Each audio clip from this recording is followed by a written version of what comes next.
ఒరే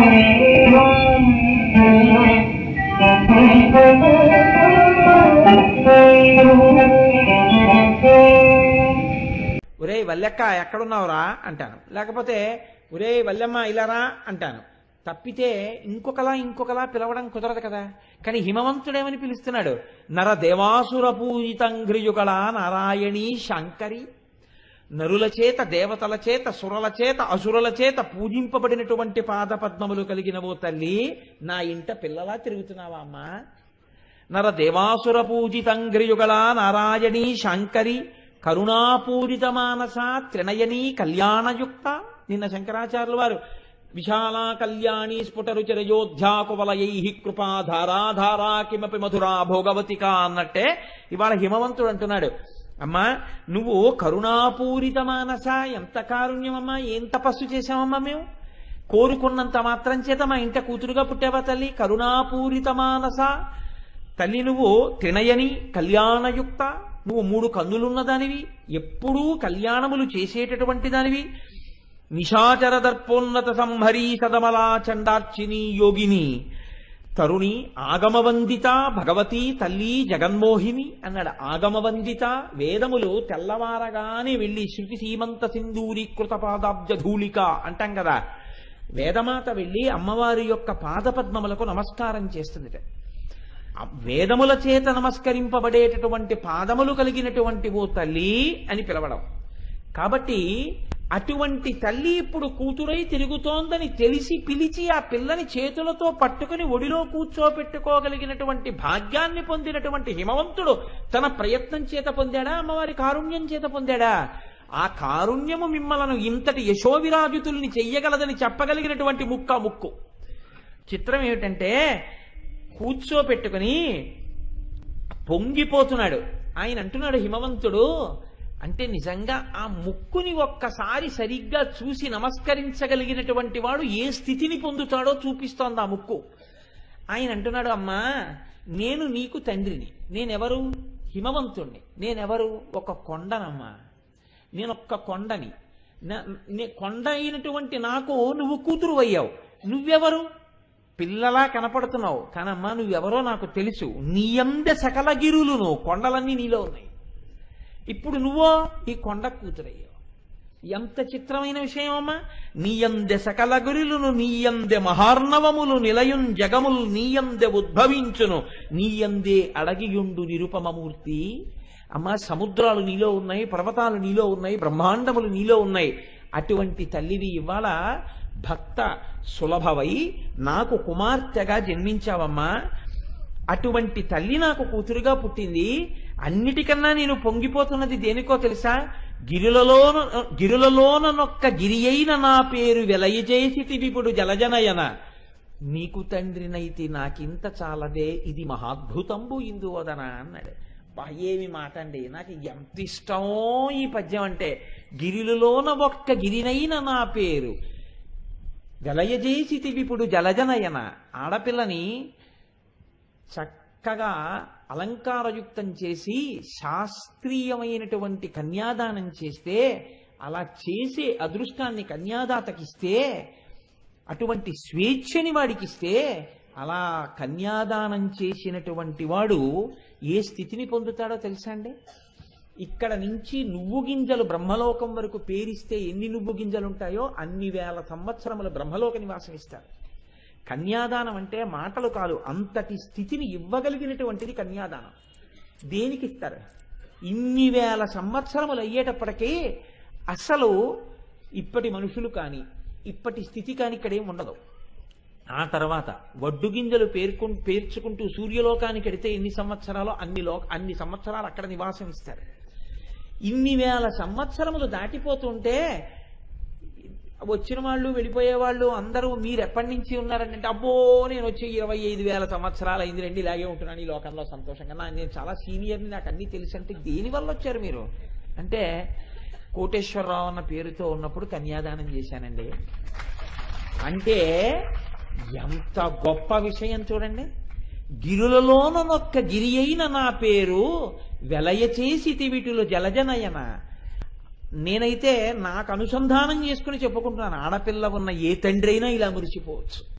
నా పేరు వెలయ చేశావు కదమ్మా, నీ వల్ల కదమ్మా హిమవంతుడు ఇంత గొప్పవాడని పేరు, లేకపోతే అన్ని కొండల్లో నేను కొండని నాకేముంది తల్లి గొప్ప. కాబట్టి నీకు తండ్రినైతే నాకు ఇంత చాలదే, ఇది మహాద్భుతంబు ఇందువదన. అందరికీ తల్లివి నువ్వైతే నీకు తండ్రిని నేనన్నాడు. అందరూ అమ్మా అమ్మా అని పిలుస్తారు, నేను పిల్ల రా అంటున్నాడు. ఇంతకన్నా అద్భుతం ఏముందమ్మా లోకంలో? నేను నిన్ను అమ్మా ఇలా రా అని పిలిస్తే జగదంబగా అమ్మ రా అన్ను, కూతురిగా అమ్మ ఇలా రా అంటాను. నా కూతుర్ని పిలుస్తున్నాను అనుకోండి, అమ్మ ఇలా రావే అంటాను. అమ్మ ఇలా రావే అన్నప్పుడు నేను దానిలో అమ్మతనాన్ని చూసి నేను అమ్మ అని పిలవట్లేదు, నా కూతుర్ని అమ్మ అని పిలుస్తాను. అందరూ నిన్ను అమ్మా అమ్మా అని పిలుస్తారు, నేను కూతురిగా అమ్మా అమ్మా అని పిలుస్తున్నాను. ఏమద్భుతం ఇది! లోకంలో ఎక్కడైనా ఉంటుందా? అందరికీ తల్లివా, నాకు కూతురివా? ఏమి స్థితినిచ్చేసావమ్మా నువ్వు? ఇది నాసాదండం. ఇది అమ్మవారి ముక్కు వంక చూసి పరవశించి నమస్కరించిన వాడు పొందగలిగినటువంటి అదృష్టం, లేదా అటువంటి అదృష్టం పొందిన వారికి సంకేతం ఆ ముక్కు. కాబట్టి ఈ మాట అంటే మీరు ఒకటి ఆలోచించండి, అయ్య బాబోయ్ ఏమిటి ఈయనొక్కడికే కూతురైనట్టు ఇంత ఆనందపడిపోతున్నాడు, ఈ పిల్ల నాకు కూతురే కదా, నేనెంత అదృష్టం పొందాలి? ఎవరికుంటుంది ఈ బాధ? మేనకాదేవిది. ఆవిడంది, అమ్మాయి ఏమిటి ఆయన ఒక్కడే అలా పిలుస్తున్నాడు నిన్ను? ఏదో పెద్ద పెద్ద పద్యాలు వేసేసి నరదేవాతుర పూజితం ఘృజుగళా నారాయణీ శంకరి కరుణాపూరిత మానసాచరణయనీ కళ్యాణయుక్త నిశాచర దర్పోన్నత సంహరీ సదమలా చండార్చిని యోగిని అంటున్నాడే.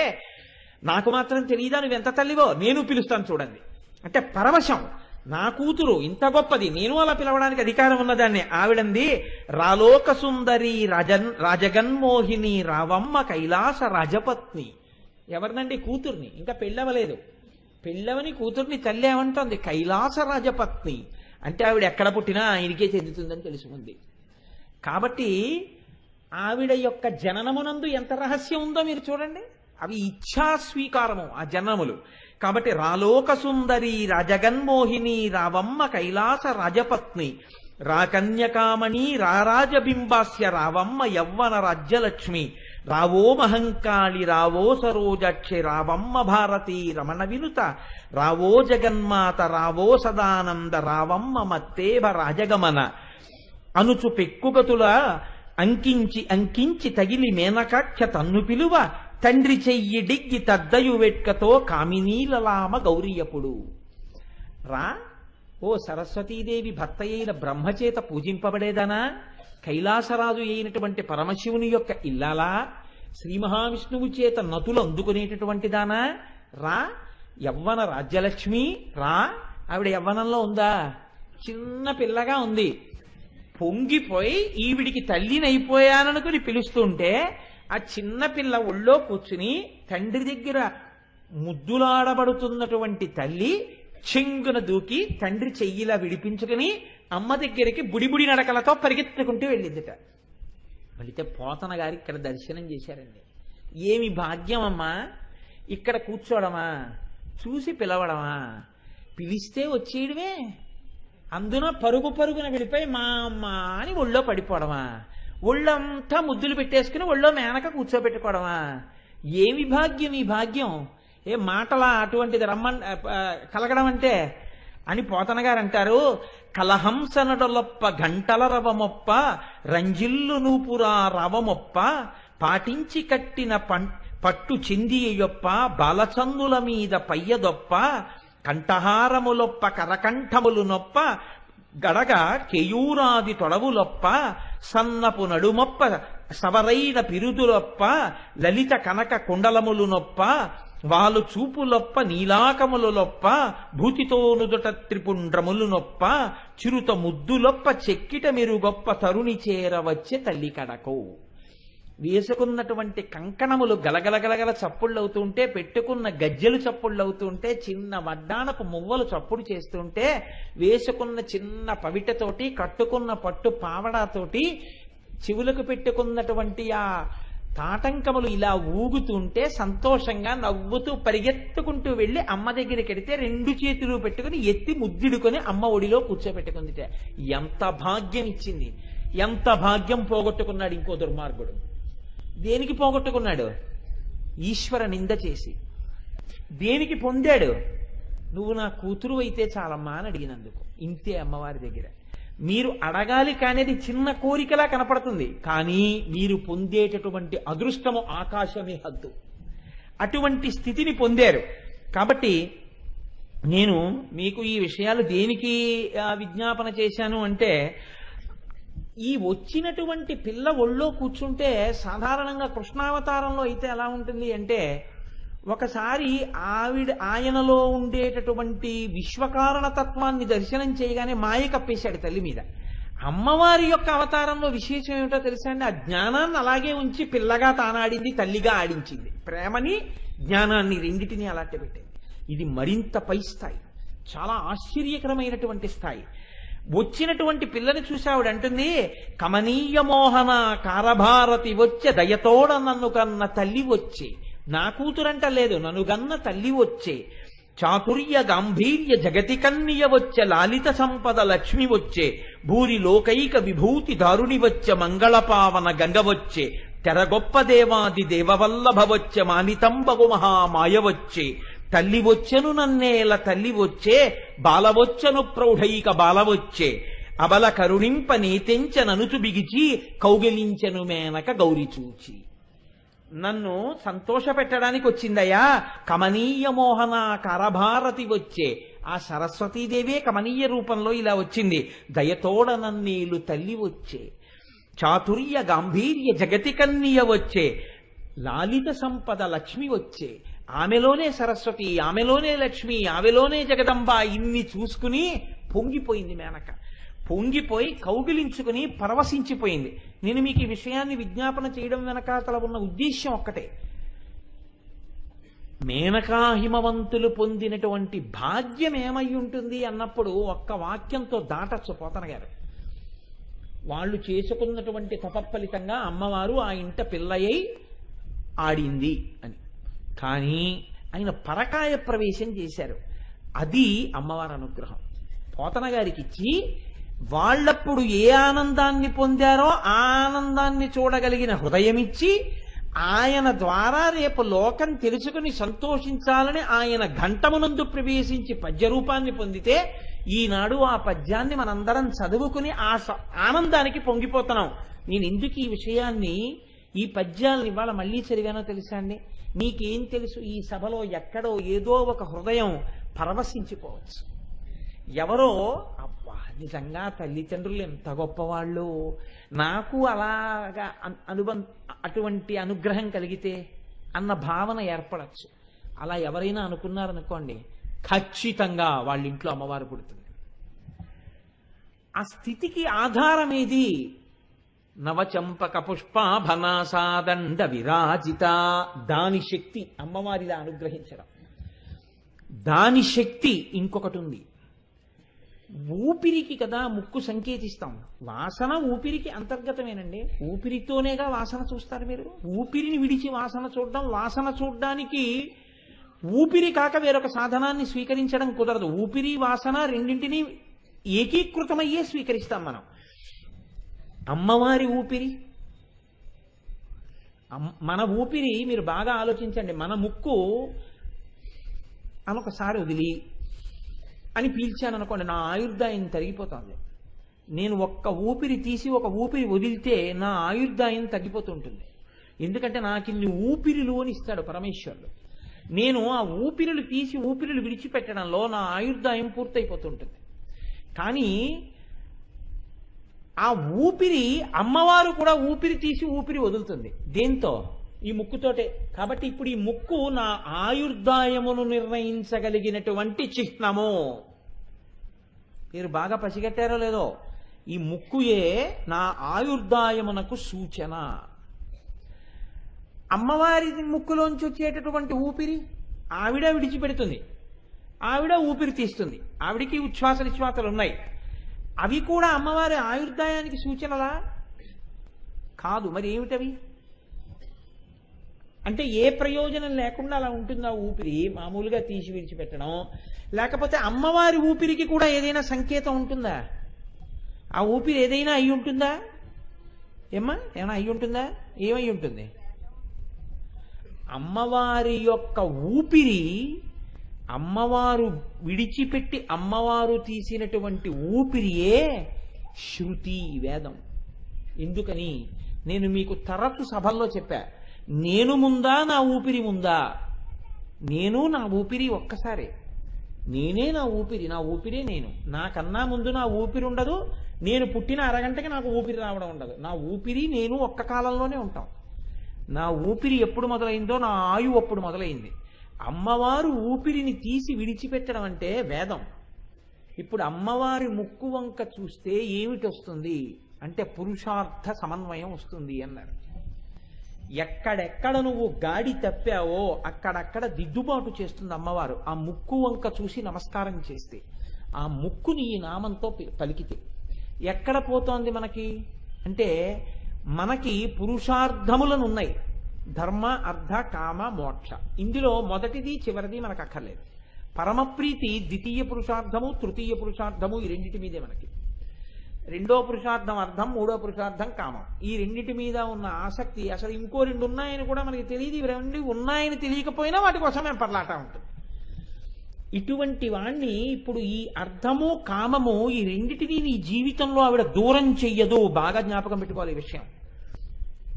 అమ్మవారి ముక్కు వంక చూస్తే నీ యొక్క అర్థము, నీ యొక్క సంపద క్షీణించదు, ద్విగుణీకృతం అవుతుంది. ఎలా అవుతుందో తెలుసా అండి? ధర్మబద్ధమై. నువ్వు బెంగ పెట్టుకోక్కర్లేదు ఆ డబ్బు గురించి. డబ్బు అన్న మాటకి మీరు ఒక్కటే జ్ఞాపకం పెట్టుకోండి ఎప్పుడు. డబ్బు ఉండడం మీకు ఏమిటి చేస్తుంది? మీకు సుఖాన్ని ఇస్తుంది కదండి. ఏం చెప్తాం మనం? డబ్బు ఉంటే సుఖంగా ఉంటామండి ఏం చెప్తాం. నేనంటాను, సుఖమే మీకుంటే అప్పుడు డబ్బు అవసరం ఏంటి? లేదా నీకు సుఖంగా లేడని అనుకున్నవాడు వాడు చాలా సుఖంగా అలా ఉండడంలో ఉంటే అప్పుడు మీకు మీ డబ్బుతో వాడి సుఖం ఎలా మీరు చెప్పగలరు? మీకు ఏసీలో ఉండడం సుఖం అండి. ఒక మహాభక్తుడికి మంచి రోహిణీ కార్తెలో ఒక దేవాలయం అంతరాలయంలో కూర్చుని ఎవ్వరూ లేరు కదా అని చెప్పి ఆలయం లోపల కూర్చుని సమాధి స్థితిలోకి వెళ్ళిపోయి సాయంకాలం 4 వరకు ఎవరూ చూడలేదు కదా అని గుళ్ళో ఉండిపోయి అంతర్ముఖుడైపోయాడు. అది ఆయనకి సుఖం. ఇప్పుడు ఏమంటారు? ఆయనకి తృప్తి ఉన్నది. తృప్తి చేత కలిగినటువంటి సుఖము వలన పొందిన ఐశ్వర్యము ముందు భౌతికమైన ఐశ్వర్యము నిలబడలేదు. నీవు ఎన్ని సుఖములను పొంది ఇంకా తృప్తిలో లేవు. ఆయన ఏవి లేవని నువ్వు అనుకుంటున్నా పూర్ణమైన తృప్తితో ఆయన ఉన్నాడు.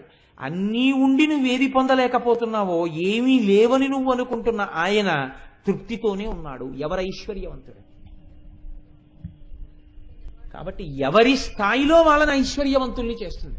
ఒకడు జ్ఞానము చేత ఐశ్వర్యవంతుడు కావాలనుకుంటాడు, ఒకడు భక్తి చేత ఐశ్వర్యవంతుడు కావాలనుకుంటాడు, ఒకడు సంపద చేత ఐశ్వర్యవంతుడు కావాలనుకుంటాడు. ఎవడు ఎలా కావాలనుకుంటున్నాడో అటువంటి ఐశ్వర్యాన్ని ఆవిడ ఇవ్వగలదు కాదు. అర్థమును ఇస్తుంది కానీ అది ధర్మబద్ధమైన అర్థమై ఉంటుంది. ఖర్చు కూడా ధర్మబద్ధమై ఉంటుంది. ఎందుకో తెలుసా అండి? వంశంలో ప్రమాదం అన్నది ఎక్కడి నుంచి వస్తుందంటే ధర్మబద్ధము కాని ఆర్జన చేత, ధర్మబద్ధము కాని వ్యయం చేత.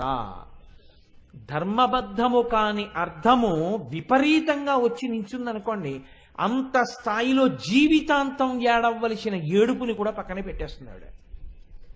చాలా చిత్రంగా ఉంటుంది తెలుసా అండి? ధర్మబద్ధమైన అర్థమే ఇంట్లో ఉందనుకోండి, వాడి కన్నంబట నీరు రావలసిన అవసరం లేకుండా ఆవిడ చూస్తుంటుంది. ఎందుకని? డబ్బంటే నీకు ఎప్పుడు ఎంత అవసరమో అంతా ఆవిడ సమకూర్చేస్తుంది. నీవెప్పుడు ఇది నాది కాదనుకున్నావో అది నీది కాదని ఆవిడ స్పష్టం చేసేస్తుంది. నిన్నొక్క పరీక్ష పెడుతుంది. నీది కాని దానికి నువ్వు వెంపర్లాడతావా?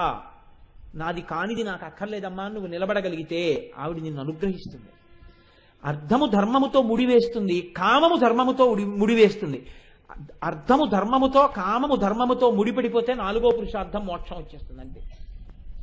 ఈ రెండు ధర్మంతో ముడిపడకపోతేనే పునర్జన్మ. ఇవి రెండు ధర్మంతో ముడిపడాలంటే అమ్మవారి అనుగ్రహం కలగాలి. అందుకే శంకరాచార్యుల వారు అంటారు, బతకడం అంటే ఏమిటో తెలుసా? వేదో నిత్యమధీయతాం తదుదితం కర్మస్వనుష్ఠీయతాం. ఎవడిష్టం వచ్చినట్టు వాడు చెప్పినది బోధ కాదు, ఎవడిష్టం వచ్చినట్టు వాడు చెప్పినది ధర్మము కాదు. ఎవడి నోటికొచ్చినట్టు వాడు చెప్పేస్తాడు. అవన్నీ ధర్మాలని మీరు అనుకుంటున్నారా? కాదు. శంకరాచార్యుల వారు అవతార పరిసమాప్తి చేస్తున్నారు. అవతార పరిసమాప్తి చేస్తుంటే శిష్యులందరూ వెళ్ళి అన్నారు, మీరు వెళ్ళిపోతున్నారు, అవతారం వెళ్ళిపోతోంది, మాకెక్కడ దొరుకుతారు మళ్ళీ గురువుగారు? మీ అవతార పరిసమాప్తి సమయంలో మీరు ఇచ్చినటువంటి సాహిత్యం మహాసముద్రం. ఒక జన్మ మాకు చాలదు, మీకు 32 ఏళ్ళు సరిపోయాయి, మాకు చాలదు అది చదవడానికి. తేలికగా మాకేమైనా మార్గం చెప్తారా అని అడిగారు. అడిగితే శంకరులు అవతార పరిసమాప్తి చేస్తూ శిష్యుల్ని ఉద్దేశించి చెప్పిన ఆఖరి వాక్కులు ఇవే. వేదో నిత్యమధీయతాం, ప్రతినిత్యం వేదాం గురించి తెలుసుకోండి, చదువుకోండి. తదుదితం కర్మస్వనుష్ఠీయతాం, వేదం ఏం చెప్పిందో ఆ మాటలే నమ్మండి, వేదంలో చెప్పిన విషయాల్ని అనుష్ఠానం చెయ్యండి. దుస్తర్కాస్తు విరమ్యతాం, మీకు మాట్లాడడం వచ్చు, వాదించడం వచ్చని వేదంలో చెప్పిన విషయానికి వ్యతిరేకంగా వాదన చెయ్యడం ఆపు చేసేయండి. శృతిమతస్తర్కానుసంధీయతాం, వేదము యొక్క హృదయమును తెలుసుకుని దాన్ని సమర్థిస్తూ మాట్లాడడానికి మీకున్నటువంటి శక్తిని ఉపయోగించండి. శంకరాచార్యుల వారు ఇటువంటి మాటలు ఒక్క 10-11 మాటలు చెప్పి అవతార పరిసమాప్తి చేశారు. ఇందులో మొట్టమొదట ఆయన ఉచ్చరించినటువంటి మొదటి మాట వేదం, వేదో నిత్యమధీయతాం అంటూ మొదలుపెట్టారు. చరమ సందేశానికి చాలా గొప్ప స్థితి ఉంటుంది. శంకర భగవత్పాదులంతటి వారి ఆఖరి మాటలు లోకానికి సందేశం, వేదాన్ని పాటించండి, వేదాన్ని నమ్మండి, వేదం ప్రకారం బతకండి. ఆ వేదం ఎక్కడుంది? అమ్మవారి యొక్క ఊపిరి అయి ఉన్నది. ఇప్పుడు మీరు అమ్మవారి ముక్కు వంక చూస్తే మీకేమొస్తుంది? అమ్మవారు ఎలా బతకాలని కోరుకుని మీకు చెప్పిందో అలా బతికేటటువంటి అనుగ్రహం కూడా వస్తుంది. ఇది అమ్మవారి యొక్క ముక్కుని దర్శనం చెయ్యడం వల్ల వచ్చేటటువంటి మహద్భాగ్యం. అందుకే ఆ నామం చదివేటప్పటికే ఒక్కసారి ఉలికిపాటు వస్తుంది. అయ్య బాబోయ్, ఎంత గొప్ప నామం ఈ నామం! ఇది, ఈ నామాన్ని గట్టిగా పట్టుకుంటే అమ్మవారే కూతురుగా వచ్చేస్తుంది.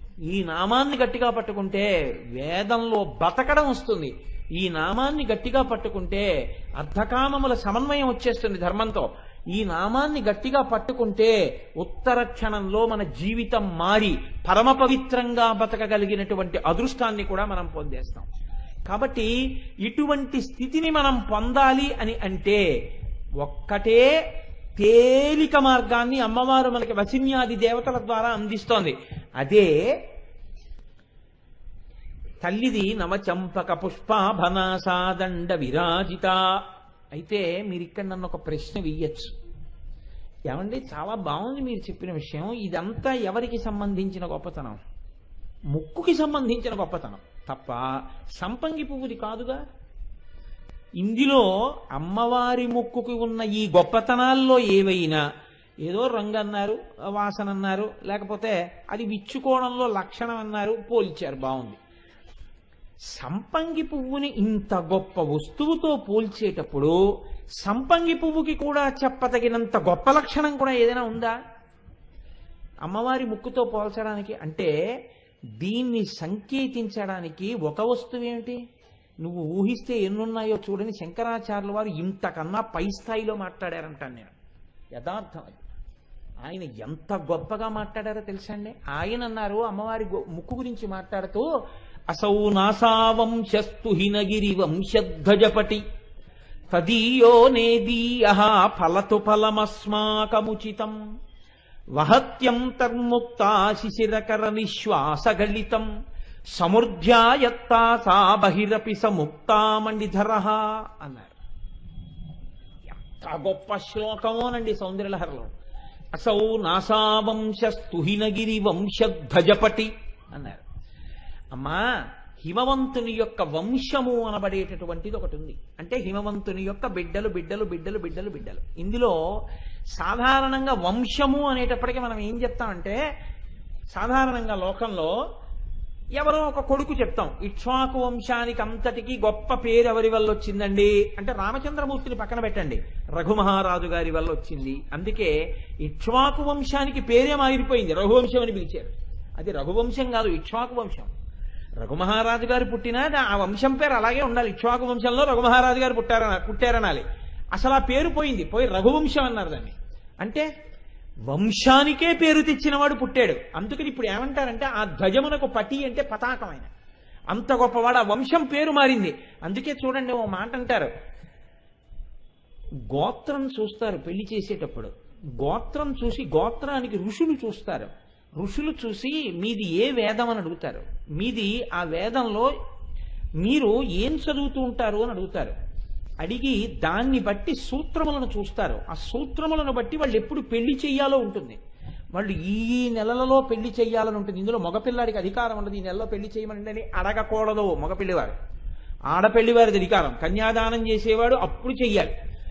ఆయన నిర్ణయించుకోవాలి, మాకు ఈ సమయంలో కన్యాదానం చేస్తాం. నేనున్నాను అనుకోండి, చతుస్సాగర పర్యంతం గో బ్రాహ్మణేభ్య శుభం భవతు ఆత్రేయస అర్చనానసా సామాశ్వాత్రయారుషేయ ప్రవరాన్విత ఆత్రేశ గోత్ర ఆపస్తంభ సూత్ర యజుశాఖాధ్యాయీ కోటేశ్వర శర్మ అహంభో అభివాదయే అంటే నేను ఆపస్తంభ సూత్రులు ఏ సమయంలో కన్యాదానం చేస్తారో చూసుకోవాలి. చూసుకుని ఆపస్తంభ సూత్రుడికి విశేష కాలం ఉంటుంది కన్యాదానం చేయడానికి.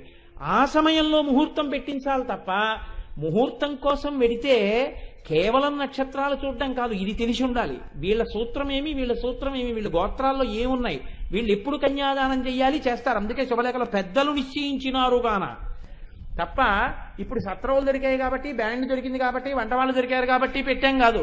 పెద్దలు నిశ్చయించినారు గాన. పెద్దలు నిశ్చయించినారు గాన అంటే సూత్రాన్ని కూడా దృష్టిలో పెట్టుకుని చెయ్యాలి కన్యాదానం. చేస్తేనే దాని పరిపూర్ణ ఫలితం. కాబట్టి చూడండి, ఇప్పుడు నేను మీకు ఈ విషయాన్ని దేనికి మనవి చేయవలసి వచ్చింది అంటే, అమ్మవారి యొక్క ముక్కు గురించి చెప్పడంలో శంకర భగవత్పాదులు అంటున్నారు, అసౌ నాశావంశగిరి వంశధ్వజపటి. ఇక్ష్వాకు వంశంలో పుట్టిన రఘువు వల్ల రఘువంశమని పేరు వచ్చినట్టే అమ్మవారు హిమవంతుని యొక్క కుమారులలో వచ్చింది కాదు, కుమార్తెగా వచ్చింది. ఆడపిల్లగా వచ్చిన ఆ పిల్ల హిమవంతుని యొక్క వంశమునకు ధ్వజపటి. ఆ ధ్వజమునకు, ఆ వంశమనేటటువంటి జెండా కర్రకి ఆవిడ పతాకము. అంటే ఆడపిల్ల వల్ల మా వంశం ఎలా వృద్ధి చెందుతుందండి అని నువ్వు అనవద్దు. ఆడపిల్ల పుట్టినింటిని మెట్టింటిని రెండిటినీ కూడా గొప్ప స్థితి యందు నిలపగలదు. కొడుకేం చెయ్యగలడు? ఒక్క కన్నవారినే తరింప చెయ్యగలడు. అమ్మాయి అలా కాదు, రెండు వంశాల వాళ్ళని తరింప చెయ్యగలదు. ఈ శక్తి ఉంది. అందుకే శంకర భగవత్పాదులు అంటున్నారు, అసౌ నాసావంశస్తుహినగిరి వంశధ్వజపటి. అమ్మా, పరమశివుడి వంశాన్ని ఉద్ధరించడానికి ఏముంటుందండి? ఆయనే మహాజ్ఞాని, ఆయనే అందరికీ మోక్షం ఇవ్వాలి. కాబట్టి తల్లి, నువ్వు హిమవంతుని యొక్క వంశంలో పుట్టడంలో ఈ ముక్కుని దృష్టిలో పెట్టుకుని చెప్తున్నారు. నువ్వు అక్కడ పుట్టడం వల్ల అక్కడ ధ్వజానికి, వంశమనబడేటటువంటి ధ్వజానికి నువ్వు పతాకాన్ని అయ్యావమ్మా. ఇది వాళ్ళకున్నటువంటి కీర్తి. మనం చూడండి, దేశము యొక్క సార్వభౌమాధికారము దెబ్బతింది అని ఎప్పుడంటాం?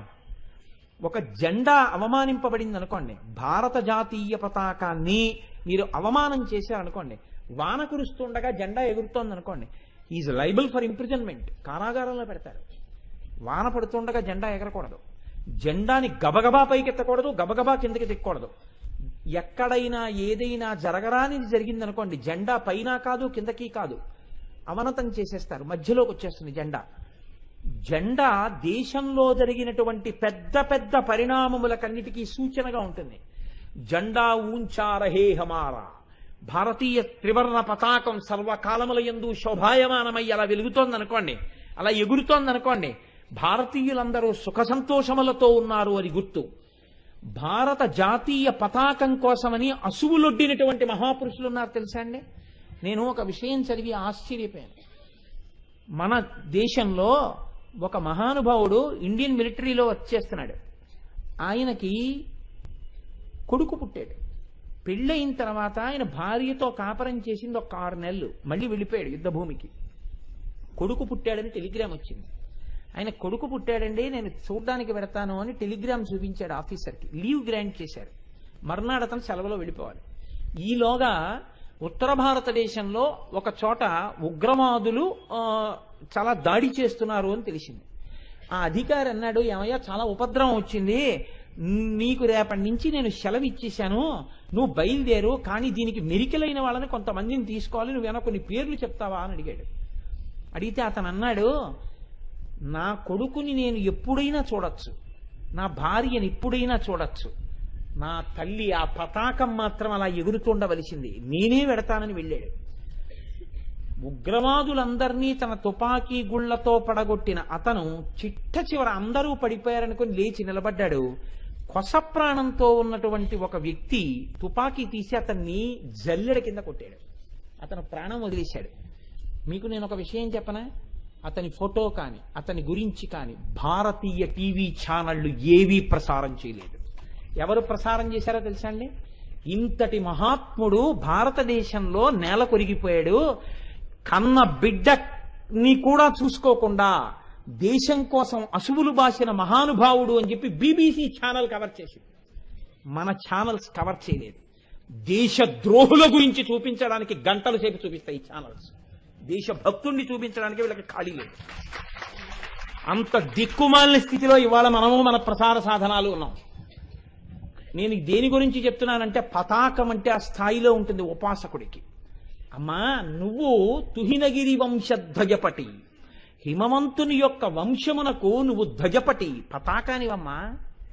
నువ్వేం చేస్తావు? త్వదీయోనేదీయ ఫలతు ఫలమస్మాకముచితం, మాకు ఏది ఉచితమైనటువంటి యోగ్యమైనటువంటి ఈయదగినటువంటి ఫలమున్నదనుకుని నువ్వు అనుకుంటున్నావో దాన్ని మాకు కటాక్షించడంలో కించిత్ ఆలస్యం కూడా నువ్వు చెయ్యవు తల్లి, మాకు ఆ ఫలాన్ని ఇచ్చేస్తావు అని శంకరులు ఒక గమ్మత్తైనటువంటి మాట ఒకటి అన్నారు.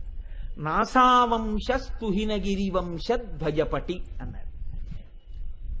అమ్మా, నీ ముక్కుందే ఇది వెదురు బొంగులా ఉంది అన్నారు. నేను ఎందుకు మళ్ళీ ఈ శ్లోకంలోకి వచ్చాను? సంపంగి పువ్వుతోనే ఎందుకు పోల్చారన్న దాన్ని సమర్థించడానికి ఈ శ్లోకంలోకి వచ్చాను. ఈ ఎందుకు అక్కడ వదిలిపెట్టాను, ఎందుకు ఎక్కడికి వచ్చాను మీరు జారిపోకూడదు. కాబట్టి అసౌనాసా వంశస్తుహినగిరి వంశధ్వజపటి, వెదురు బొంగులా ఉంది నీ ముక్కు అంటే మీరు కొంచెం జాగ్రత్తగా ఆలోచించండి. వెదురు బొంగు లోపల ఖాళీగా ఉంటుంది. లోపల ఖాళీగా ఉన్నటువంటి వెదురు కర్రకి 2 కన్నాలు కొట్టి లోపలికి ఊపిరిని ఊదారనుకోండి, మురళీరవం వస్తుంది, అందులో వేణుగానం వస్తుంది. వెదురు బొంగు యందు ముత్యములు ఉంటాయి. ముత్యములు పుట్టేటటువంటి ప్రదేశాలు కొన్నింటిని చెప్తుంది శాస్త్రం. అందులో వెదురు బొంగులో కొన్ని వెదురు బొంగుల్లో ముత్యాలు ఉంటాయి. అలాగే ఏనుగు యొక్క కుంభస్థలంలో ముత్యాలు ఉంటాయి. అందుకే శాతనకగ్రఖండితల సన్మజ కుంజర కుంభముక్త ముక్తాతత శైల అంటారు మహాభారతంలో. ఏనుగు యొక్క కుంభస్థలం మీద సింహం తన యొక్క ఆ పంజాతో కొట్టి మాంసాన్ని చీవిస్తే అందులోంచి ముత్యములు వెదజల్లబడతాయిట. గజాసుర సంహారం చేసిన తర్వాత పరమశివుడు ఆ శిరస్సునంతటిని శోధించి ముత్యములను పైకి తీసి దండగుచ్చి పార్వతీదేవి మెళ్ళలో వేశాడు.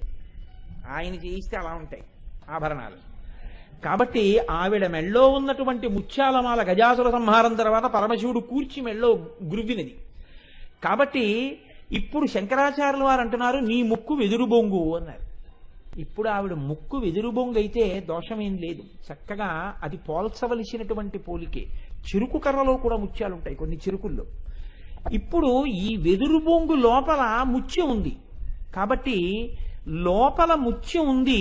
ఈ ముత్యం శంకరులు అంటున్నారు, వహత్యం తర్ముక్తా శిశిరకర నిశ్వాస గళితం. అమ్మా, నీ ఊపిరి అని తీస్తే ఈ లోపల ఉన్న ముత్యం కొంచెం అలా కొద్దిగా లోపలికి వెళుతుంది. అన్నప్పుడు కొద్దిగా పైకొస్తుంది. కొద్దిగా పైకొస్తే ఆ ముత్యం బాగా పైకొచ్చేస్తుందా? రాదు. కొద్దిగా అలా కనపడి లోపలికి వెళ్ళిపోతుంది. తెల్లటి ముత్యం ఒకటి కనపడుతుంటుంది. కాబట్టి అసౌ నాసావంశస్తుహినగిరి వంశధ్వజపటి తదీయో నేదీయ ఫలతు ఫలమస్మాకముచితం వహత్యం తర్ముక్తా శిశిరకర నిశ్వాస గళితం. నీవు ఊపిరి విడిచిపెట్టినప్పుడు ఆ ముత్యము బయటికి వచ్చి కనపడి లోపలికి వెళ్ళిపోతున్నది ఏ ముక్కు రంధ్రంలోంచి? ముక్కు దర్శనం అంటే ఈ ముక్కు కాదు కదండి. ముక్తాహ అన్నారు శంకరాచార్యుల వారు. అక్కడ ఉంది రహస్యం అంతా. ముక్తాహ అంటే రెండు అర్థాలు. ముక్త పురుషులు అని ఒక అర్థం, ముక్తాహ అంటే ముత్యము అని ఒక అర్థం. ఇప్పుడు ముత్యం కనపడుతుంటే అమ్మవారి యొక్క ఎడమ ముక్కు రంధ్రంలోంచి కనపడుతోందా, కుడి ముక్కు రంధ్రంలోంచి కనపడుతోందా? ఎక్కడన్నా చెప్పారా శంకరాచార్యులు వారు? శిశిరకర నిశ్వాస గళితం.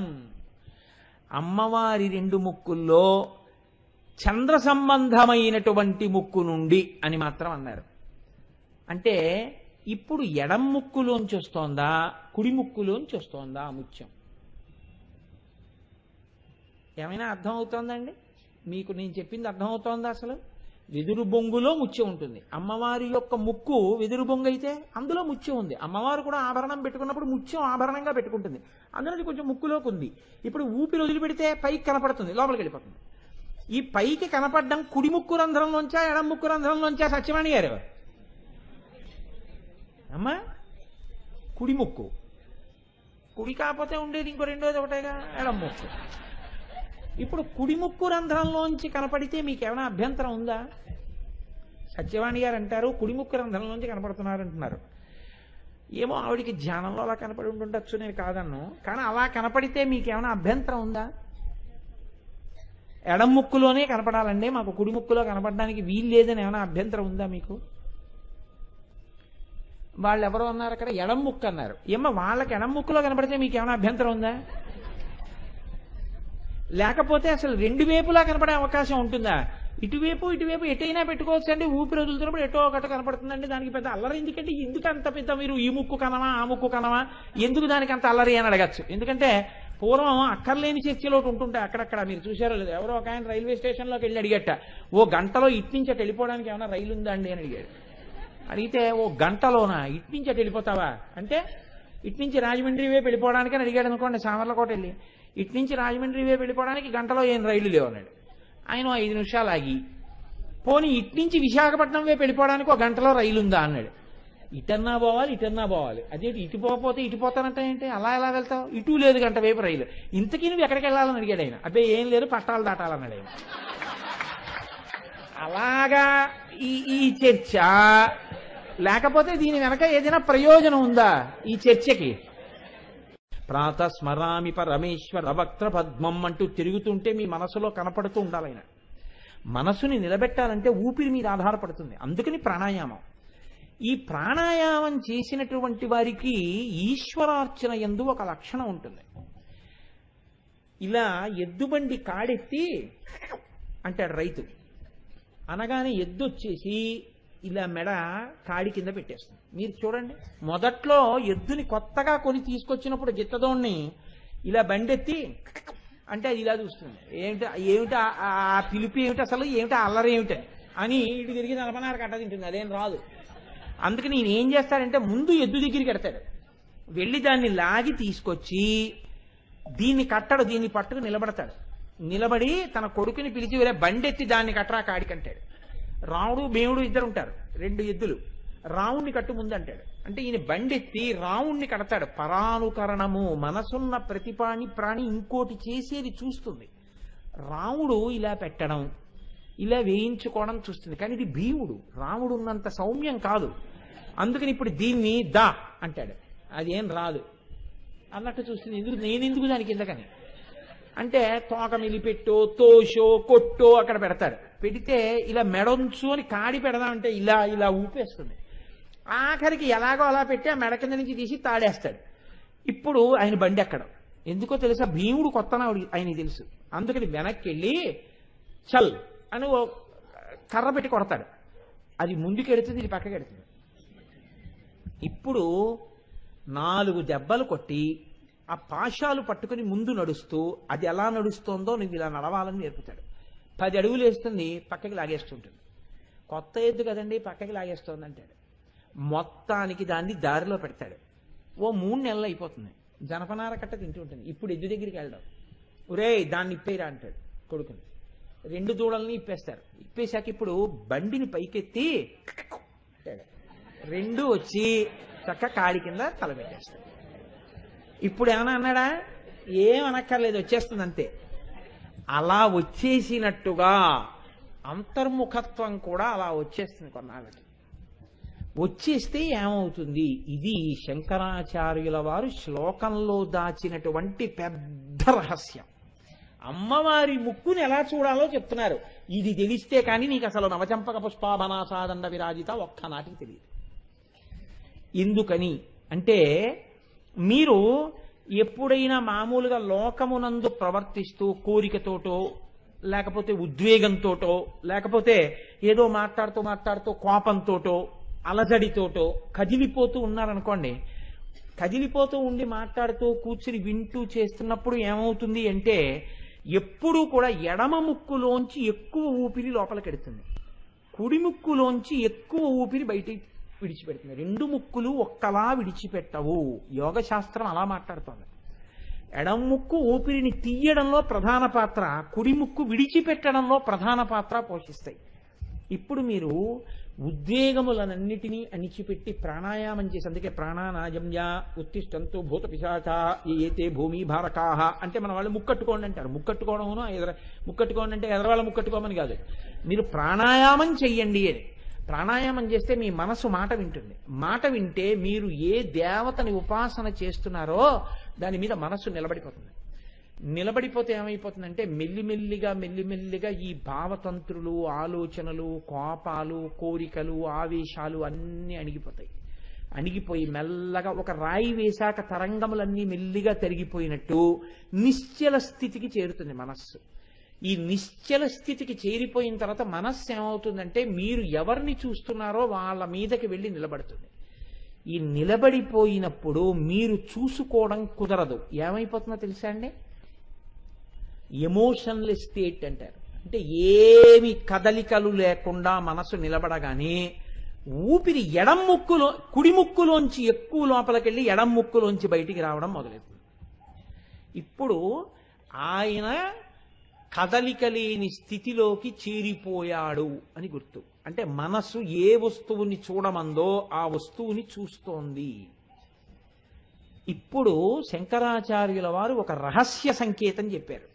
అమ్మవారి యొక్క ముత్యం ఎటు కనపడుతోంది? శిశిరకర నిశ్వాస గళితం అన్నారు. శిశిరకర అంటే చంద్ర సంబంధమైనటువంటి ముక్కు రంధ్రము. ఎడమవేపు ఉన్న ముక్కు రంధ్రానికి చంద్రుడు అధిష్టాన దేవత, కుడివేపు ఉన్నటువంటి ముక్కు రంధ్రానికి సూర్యుడు అధిష్టాన దేవత. అందుకే ఎడమవేపు ఉన్నటువంటిది ఇడానాడి అంటారు. నాడులు యోగ సంబంధం, నరములు వైద్యశాస్త్రంలో దొరుకుతాయి. ఇడ చంద్రనాడి, పింగళ సూర్యనాడి. ఈ రెండూ కలుసుకునేటటువంటి భ్రూమధ్యంలో ఉన్న సుషుమ్న అగ్నినాడి. ఇప్పుడు ఇలా పీల్చే ఊపిరి ధ్యానమునందు ఎక్కువగా ఇలా వెడుతుంది, వెళ్ళి ఎక్కువగా ఇలా బయటికి వస్తుంది. ఇప్పుడు ఇలా బయటికి వస్తోందంటే అమ్మవారి ఏ స్థితిలో ఉంది? నిశ్చల స్థితిలో ఉంది అమ్మవారు. ఆవిడ ఏ విధమైనటువంటి ఉద్వేగమునకు లోనై లేదు. ఆవిడ లేకపోవడం కాదు, ఆ ముత్యం కనపడడానికి నువ్వు కూడా ఆ స్థితిలోకి వెళ్ళాలి. అక్కడ చూసి తర్వాత నువ్వు ధ్యానం చేస్తే ఇక్కడ నీకు కనపడాలి, ఇక్కడ కనపడాలి. ఏం కనపడాలి? ఏదో బొమ్మ చూస్తానంటే కుదరదు. బొమ్మలో ముత్యం వచ్చి వెడుతూ నీకు కనపడదుగా. నువ్వు ఆ స్థితికి వెడితే అప్పుడు కుడి ముక్కులోంచి ఊపిరి లోపలికి వెళ్ళి ఎడం ముక్కులోంచి బయటికి వెళ్ళిపోతుంటే నువ్వు ఆ స్థితికి వెడితే అమ్మవారి ఎడమ ముక్కులోంచి బయటికి వస్తున్నటువంటి ముత్యం కనపడుతుంది. ఎందుకని ఆవిడ కూడా అప్పుడు ఆ స్థితికి ఇక్కడ చేరింది. ఇక్కడ ఆవిడ చేరడమే, అక్కడ ఆవిడ అలా కనపడ్డం. అందుకని శిశిరకర నిశ్వాస గళితం, చంద్ర సంబంధమైనటువంటి నాడి దగ్గర ముత్యము కనపడుచున్నది. వహత్యంతర్ముక్త శిశిరకర నిశ్వాస గళితం సమృద్ధాయత్తా సా బహిరపి సముక్తామణిధర. ఆ ముత్యం అలా కనపడి ఉండిపోదు, మళ్ళీ లోపలికి వెళ్ళిపోతూ ఉంటుంది. ఈ వెళ్లి పైకొచ్చేది కనపడాలంటే వెళ్లి పైకొచ్చేదాన్ని గట్టిగా పట్టుకుని నీ మనసు నిలబడాలి.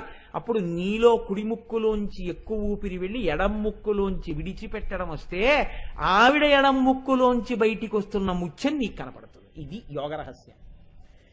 నువ్వు ఎలా ధ్యానం చేసి ఆ ముక్కుని చూడాలో, ఇక్కడ నవచంపక పుష్పాభ అంటే అక్కడ ఆయన అసౌ నాశావంశస్తు హినగిరి వంశధ్వజపటి అంటూ విడదీశారు. విడతీసి ఈ శ్లోకంతో ఆ నామానికి అనుసంధానం చేశారు శంకరాచార్యుల వారు. చేసి ఉరే నాన్న అలా దర్శనం చెయ్యాలరా, ధర్మార్థ కామ మోక్ష సమన్వయం అంటే అంత తేలికది కాదు. నీ జన్మాంతరంలో ఎప్పుడైనా నువ్వు అలా చూడగలిగితే ఉత్తర క్షణంలో ఏమవుతుందో తెలుసా? 2 ప్రయోజనాలు వస్తాయి. ఒకటి, అర్ధకామములు ధర్మముతో ముడిపడితే నువ్వు మోక్షాన్ని పొందుతావు. ఇక్కడే లేదు. ఇంకొక పెద్ద ప్రయోజనం ఏమొస్తుందో తెలుసా? ముక్తాహ, నీ ఇంట ఒక ముత్యం పుడుతుంది. ఏదా ముత్యం అంటే ఆ ముత్యమే ముక్త పురుషుడు. ఆయన ఒక మహాపురుషుడు నీ ఇంట జన్మిస్తాడు. ఆయన మహాపురుషుడు అనగా ఏమి అంటే, ఒక డాక్టర్ గారు అని నేను అన్నాను అనుకోండి, ఏమండి మీ ఇంట్లో డాక్టర్ గారు పుడతారండి అని అనుకోండి. డాక్టర్ గారు అంటే ఏం చేస్తుంటారండి అని మీరు అడగక్కర్లేదు. ఏ డాక్టర్ గారైనా ఒకలాగే పనిచేస్తుంటాడు. చచ్చిపోయేవాడికి ఊపిరి పోస్తుంటాడు. అదే డాక్టర్ గారి కర్తవ్యం. అందుకే వైద్య వృత్తి అంటే అంత గొప్ప వృత్తి. నేనైతే ఆంతరముగా ఏ భావన చేస్తానంటే, కరచరణాదులతో కదులుతున్నటువంటి ఈశ్వరుణ్ణి చూడాలనిపిస్తే డాక్టర్ గారినే చూడాలి. నేను చెప్పట్లా ఆ మాట, వేదం చెప్తోంది. అంత గొప్ప వృత్తి వైద్య వృత్తి అంటే. అటువంటి అంశ ఉంటే తప్ప డాక్టర్ అవలేరు లోకంలో. అటువంటి అంశ పొంది కూడా భ్రష్టులైపోతే నేను దాని గురించి మాట్లాడలేను. కాబట్టి చూడండి, అటువంటి స్థితిని వైద్యుడు పొంది నీ ఇంట పుట్టిన వైద్యుడు కూడా అలా అవుతాడు అంటే మీకు అర్థం అవుతుంది. మోక్షగుండం విశ్వేశ్వరయ్య గారు లాంటి ఇంజనీర్ పుడతారో నీకు అర్థం అవుతుంది. కానీ ఒక మహాపురుషుడు ముక్త పురుషుడు పుడతాడు అంటే, ముక్త పురుషులు అందరూ ఒకేలా ఉంటారని ఎక్కడైనా ఉందా లోకంలో? ఒకరు నడిచినట్టే ఇంకొకరు కూడా అలాగే నడుస్తూ ఉంటారని ఎక్కడైనా ఉందా? చిత్రం ఏమిటో తెలుసా అండి? ఒక్కొక్కరు ఒక్కొక్కలా నడిచి లోకానికి మార్గదర్శకత్వం చేస్తారు. కానీ చెయ్యడంలో వేదం ఒక్కటే ప్రమాణముగా ఉంటుంది. ఇంకా ఏది ప్రమాణమై ఉండదు. నిస్సందేహంగా, నిర్ద్వంద్వంగా, అద్వితీయంగా. అద్వితీయము అన్న మాటలోంచే అద్వైతము అన్నది వచ్చింది. అద్వితీయము ఇంకా రెండవ దాన్ని ప్రమాణంగా చెప్పరు. ఇంకొక దాన్ని తీసుకుని చెప్పడం ఉండదు. వేదమే ప్రమాణంగా చెప్తారు. అందుకే వేదో నిత్యమధీయతాం, వేదము ప్రమాణముగా చెప్పాలి తప్ప ఇంకా ఏ దాన్ని అక్కడ తీసుకొచ్చి కలిపి చెప్పడం కుదరదు, అలా చెప్పకూడదు. వేదం ఒక్కటే ప్రమాణంగా చెప్పాలి. అంతకన్నా సనాతన ప్రమాణములు లోకంలో లేవు. వేదమే పరమ ప్రమాణం. నీవు ఆ విశ్వాసంతోనే మాట్లాడాలి. అందుకే అలా మాట్లాడగలిగినటువంటి ప్రజ్ఞ, అంత నమ్మకం ఎవరి యందు ప్రకాశిస్తుందో అది మహాపురుషులకు ఉండే మొదటి లక్షణం. అన్నిటినీ తీసుకొచ్చి ఒకే గాటలో కట్టి ఇవన్నీ దానికే దారని చెప్పడాన్ని మహాపురుష లక్షణంగా అంగీకరించారు. వేదము ప్రమాణముగా చెప్పగలగాలి. దానికి పుట్టుకతో అలవడుతుంది కొంతమందికి. ఆ స్థితిని చేరుతారు. వాళ్ళకి ఏది ఊపిరి? వేదం ఊపిరి. వేదము దీన్ని తిరస్కరించింది. వాళ్ళు ఒక్కనాటికి అంగీకరించారు జీవితంలో. కమ్ వాట్ మే అంటారు ఇంగ్లీష్లో. అంటే ఏదైనా రాని ఏదైనా పోని వాళ్ళకి అనవసరం. వేదమే ప్రమాణము. వేదము యొక్క నిర్వచనంలోనే, వేదము ఇచ్చినటువంటి పరిధిలోనే ఏదైనా మాట్లాడుతుంటారు వాళ్ళు. ఎట్నించెటిరండి వేదము యొక్క ప్రమాణాన్ని నిలబెట్టేస్తుంటారు. ఇటువంటి స్థితిలో ఉన్న మహాపురుషుడు పుడితే ఏమవుతుంది? ఒక డాక్టర్ గారు పుట్టారనుకోండి, ఒక 2 తరాలో 3 తరాలో 4 తరాలో చెప్పుకోవచ్చు. ఒక మహాపురుషుడు పుడితే ఆ వంశమునకు ఒరిగేది ఉండదు. బాగా జ్ఞాపకం పెట్టుకోండి. 10 తరాలు మోక్షాన్ని పొందుతారు అక్కడ వరకే. మహాపురుష సన్యాసం చేత 10 తరాలు మోక్షాన్ని పొందుతారు. కానీ బాహ్య ప్రయోజనం ఏమైనా ఉంటుందా? ఏమీ ఉండదు. కానీ మహాపురుషుడు ఏం చేస్తాడు? సనాతన ధర్మమునే నిలబెట్టేస్తాడు. సనాతన ధర్మము మీద విశ్వాసాన్ని నిలబెట్టేస్తాడు. తన జీవితాన్ని సనాతన ధర్మమునకు నిరూపణంగా పూర్తి చేసేస్తాడు. ఇది ఇంత స్థితిలో పుట్టడం అంటే అది ఏదో ఒక సామాన్యమైనటువంటి స్థాయిలో ఉన్న పుట్టుక కాదు. కోట్ల కోట్ల కోట్ల మందిలో ఎవరో ఒక్కడు అలా పుట్టగలుగుతాడు. నేను ఇన్ని మాటలు చెప్పడం కన్నా నేను మీకు కొన్ని ప్రమాణములు చెప్తే, అందుకే అంటారు ఈ నామానుసంధానం చేసినప్పుడు మహాపురుషుల యొక్క పేర్లు కొన్ని నడుస్తాయి కాబట్టి ఉత్తర క్షణంలో అమ్మవారు చాలా ప్రసన్నమూర్తి అవుతుంటుంది. ఈ నామానికి పరమ ప్రసన్నత్వాన్ని పొందుతుంది. ఆ పేర్లు వినబడితే ఆవిడ సంతోషిస్తుంది. మహాపురుష జననము ఆవిడ జననంతోటే సమానం. ఆవిడ ఎలా జ్ఞానాన్ని పంచుతుందో వాళ్ళు అలాగే జ్ఞానాన్ని పంచుతారు. వాళ్ళకి అమ్మవారికి అభేదం. అందుకని ఆ ముక్కిటువంటిదో వారు అటువంటి వారే. వారి గురించి చెప్పుకోవడం ఆ ముక్కు గురించి చెప్పుకోవడమే అవుతుంది. అందుకే ఉత్తర క్షణంలో ప్రీతి పొంది ఉంటుంది ఆ తల్లి. అందుకే నేను ఇవాళ మీ అందరూ అమ్మవారి దర్శనం చేసుకోండి అని చెప్పడానికి కారణం అదే. కాబట్టి చూడండి, నేను మీకు ఒక విషయం చెప్తాను. పూర్వకాలంలో సుబ్రహ్మణ్య శాస్త్రి గారు అనబడేటటువంటి ఒక మహాపురుషుడు, ఆయన భార్య మహాలక్ష్మమ్మ గారు అనేటటువంటి దంపతులు ఉండేవారు. వాళ్ళకి 5 కుమారులు కలిగారు. ఒక ఆయన గణపతి శాస్త్రి పెద్ద ఆయన, 2 ఆయన స్వామినాథ శాస్త్రి, 3 ఆయన సాంబమూర్తి శాస్త్రి, 4 ఆయన సదాశివ శాస్త్రి, 5 ఆయన కృష్ణమూర్తి శాస్త్రి. ఈ శాస్త్రి అన్న పేరు చివర ఎందుకు కలుపుతుంటారో తెలుసా అండి? శాస్త్రి అని తండ్రి దేనికి కలుపుకుంటాడంటే, వీడు శాస్త్రమును చెప్పడంలో ప్రమాణమై బతకాలి అని కోరుకుని శాస్త్రి అని చెప్తాడు. ఆయన శాస్త్రి గారండి అంటే ఏమిటంటే ఆయన చెప్పినది శాస్త్రం, అంటే శాస్త్రమునందంత ప్రవేశం ఉన్నవాడు అని. ఆయన 5 కొడుకుల పేర్లు అలా పెట్టుకున్నారు. అందులో 2వ కొడుకు మొదటి కొడుకు పుట్టిన చాలా కాలానికి పుట్టాడు స్వామినాథ శాస్త్రి గారు. ఈయన విషయంలో ఒక చిత్రం జరిగింది అనుకోకుండా. 13వ ఏట ఈ పిల్లవాడు గుర్రబండిలో కంచి వెడుతున్నాడు. ఎందుకు ఎడుతున్నాడు? వాళ్ళ అన్నయ్య గారు సన్యాసం తీసుకున్నారు. వాళ్ళ అన్నయ్య గారు అంటే సొంత అన్నయ్య గారు కాదు, వాళ్ళ పెద్దమ్మగారు అబ్బాయి. వాళ్ళ పెద్దమ్మగారు అబ్బాయి సన్యాసం తీసుకున్నట్ట. ఓసారి కొత్తగా సన్యాసం తీసుకుని కంచికి పీఠాధిపతి అయ్యాడు చిన్న వయస్సులో. చూద్దామని ఈ పిల్లవాడి తల్లి, ఆ సన్యాసం తీసుకున్న ఆయన తల్లి, పెద్దమ్మగారు వీళ్ళందరూ గుర్రబళ్ళ మీద వెడుతున్నారు కంచి. వెడుతుంటే కంచి ఇంకా కొద్ది దూరంలో ఉందనగా ఈ పిల్లాడొక్కడు ఓ బగ్గీలో కూర్చున్నాడు గుర్రబండిలో. బండి వెళ్ళిపోతోంది. గుర్రబండి నడుపుతున్నవాడు గుర్రపు బండి ఆపి వెనక్కి తిరిగి అన్నాడు ఆ పిల్లవాడితో, ఇక నువ్వు ఇంటి నుంచి బయలుదేరి రావడం ఇదే చివరిసారి, నువ్వు ఇంకింటికి వెళ్ళట్లేదు అన్నాడు.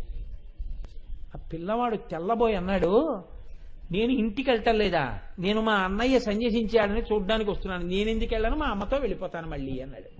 అంటే ఆయన అన్నాడు, మీ అన్నయ్య లేడు, శరీరం వదిలేశాడు, నిన్నే పీఠాధిపతిని చేస్తున్నారు, అందుకే తీసుకెడుతున్నావు అన్నాడు. మీకు తెలుసా, ఆ పిల్లవాడు గజ వణికిపోయి నిద్ర లేవగానే మొహం కడుక్కుని చద్దన్నం తినాలి సంధ్యావందనం చేసుకుని. అంత ఆకలి. ఆటలు పాటలు చదువుకోవడం తప్ప ఏమీ తెలియదు.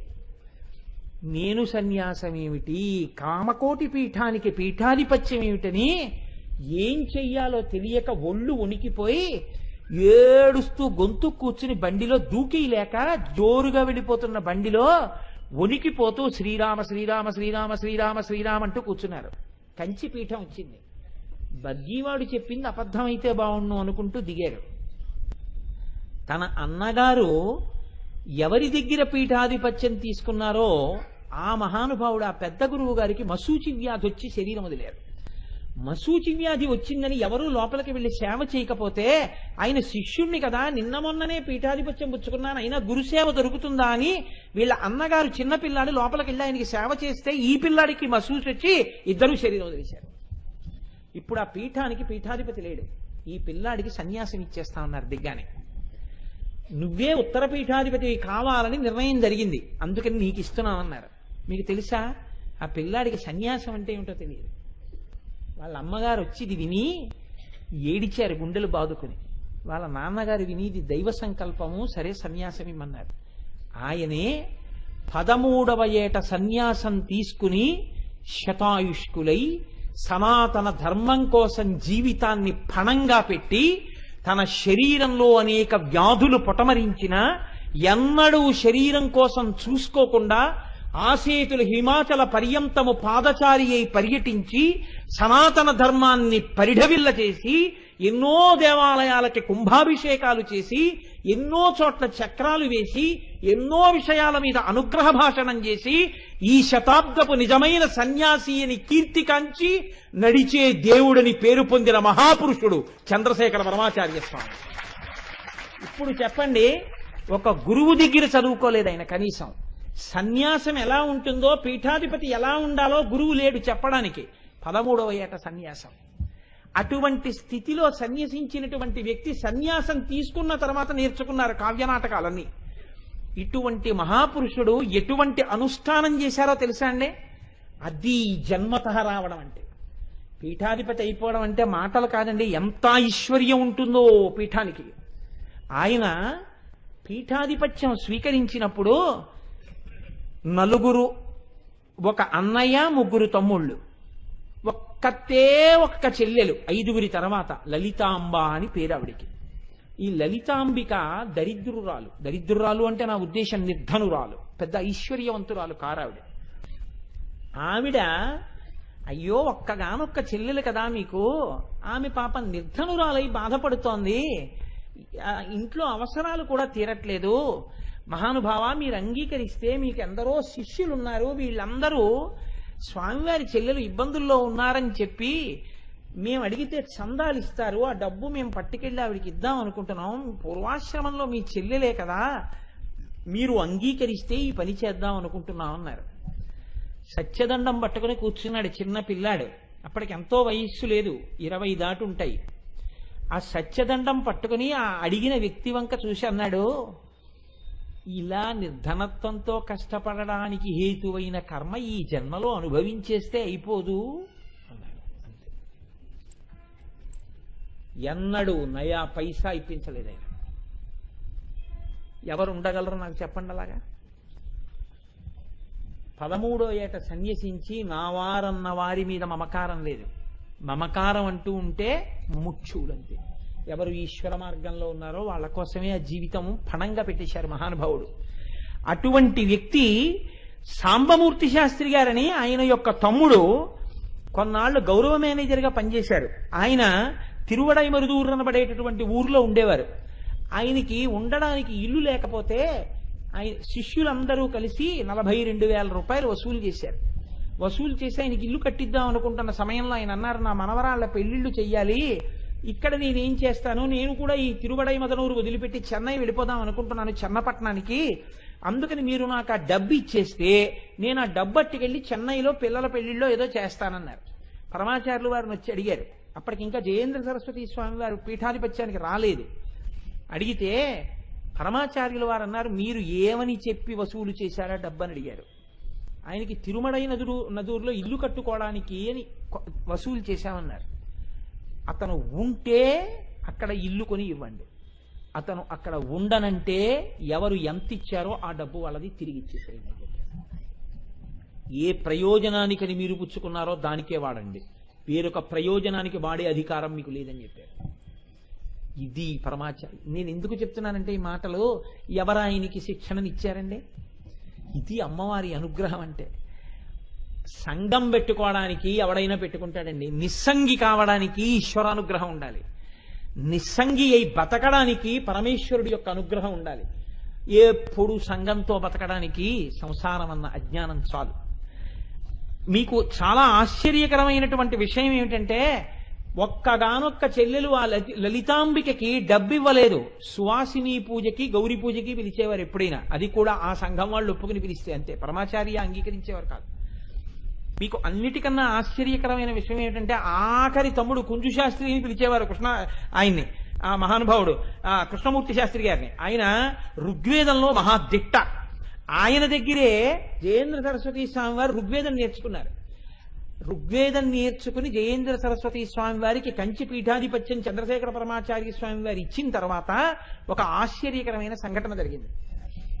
ఆయన తిరుమడై నదులూరులో ఉండేవారు. ఒకసారి జయేంద్ర సరస్వతి స్వామి వారు ఊరెడుతున్నారు. వెడుతుంటే కృష్ణమూర్తి శాస్త్రి గారు, మీరు మా ఇంటికి రావాలి అని ఆహ్వానించారు. తప్పకుండా వస్తానన్నారు. పూర్వాశ్రమంలో శిష్యుడు, మరి గురువు గారు వస్తానన్నారు. గురువు గారి దగ్గరికి వచ్చి అడిగారు జయేంద్ర సరస్వతి స్వామి, చంద్రశేఖర పరమాచార్య స్వామి, నేను అక్కడికి వెళ్ళినప్పుడు వెడుతున్నాను మా గురువు గారింటికని. ఎవరా గురువు గారు? పూర్వాశ్రమంలో చంద్రశేఖర పరమాచార్య స్వామి వారికి తమ్ముడు. వెడతానన్నారు. సరే వెళ్ళండి అన్నారు పరమాచార్య.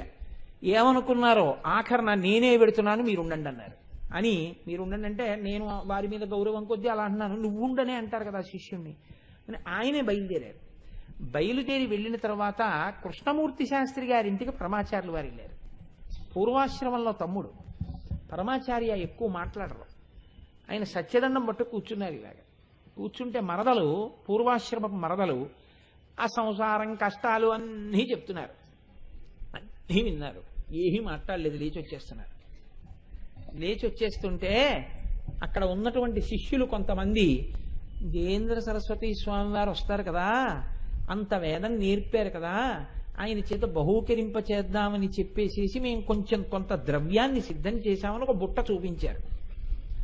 పరమాచార్య స్వామి ఇలా చూసి అన్నారు, జయేంద్ర సరస్వతి రాలేదని బాధపడుతున్నావా? జయేంద్ర సరస్వతి వస్తే పీఠం తరపున ఏమైనా ఇచ్చుండేవాడిని బాధపడుతున్నావా అని సత్యదండంతో ఆ బుట్ట ఇలా తోసి తీసుకో అని వెళ్ళిపోయారు. అది పరమాచార్య అంటే.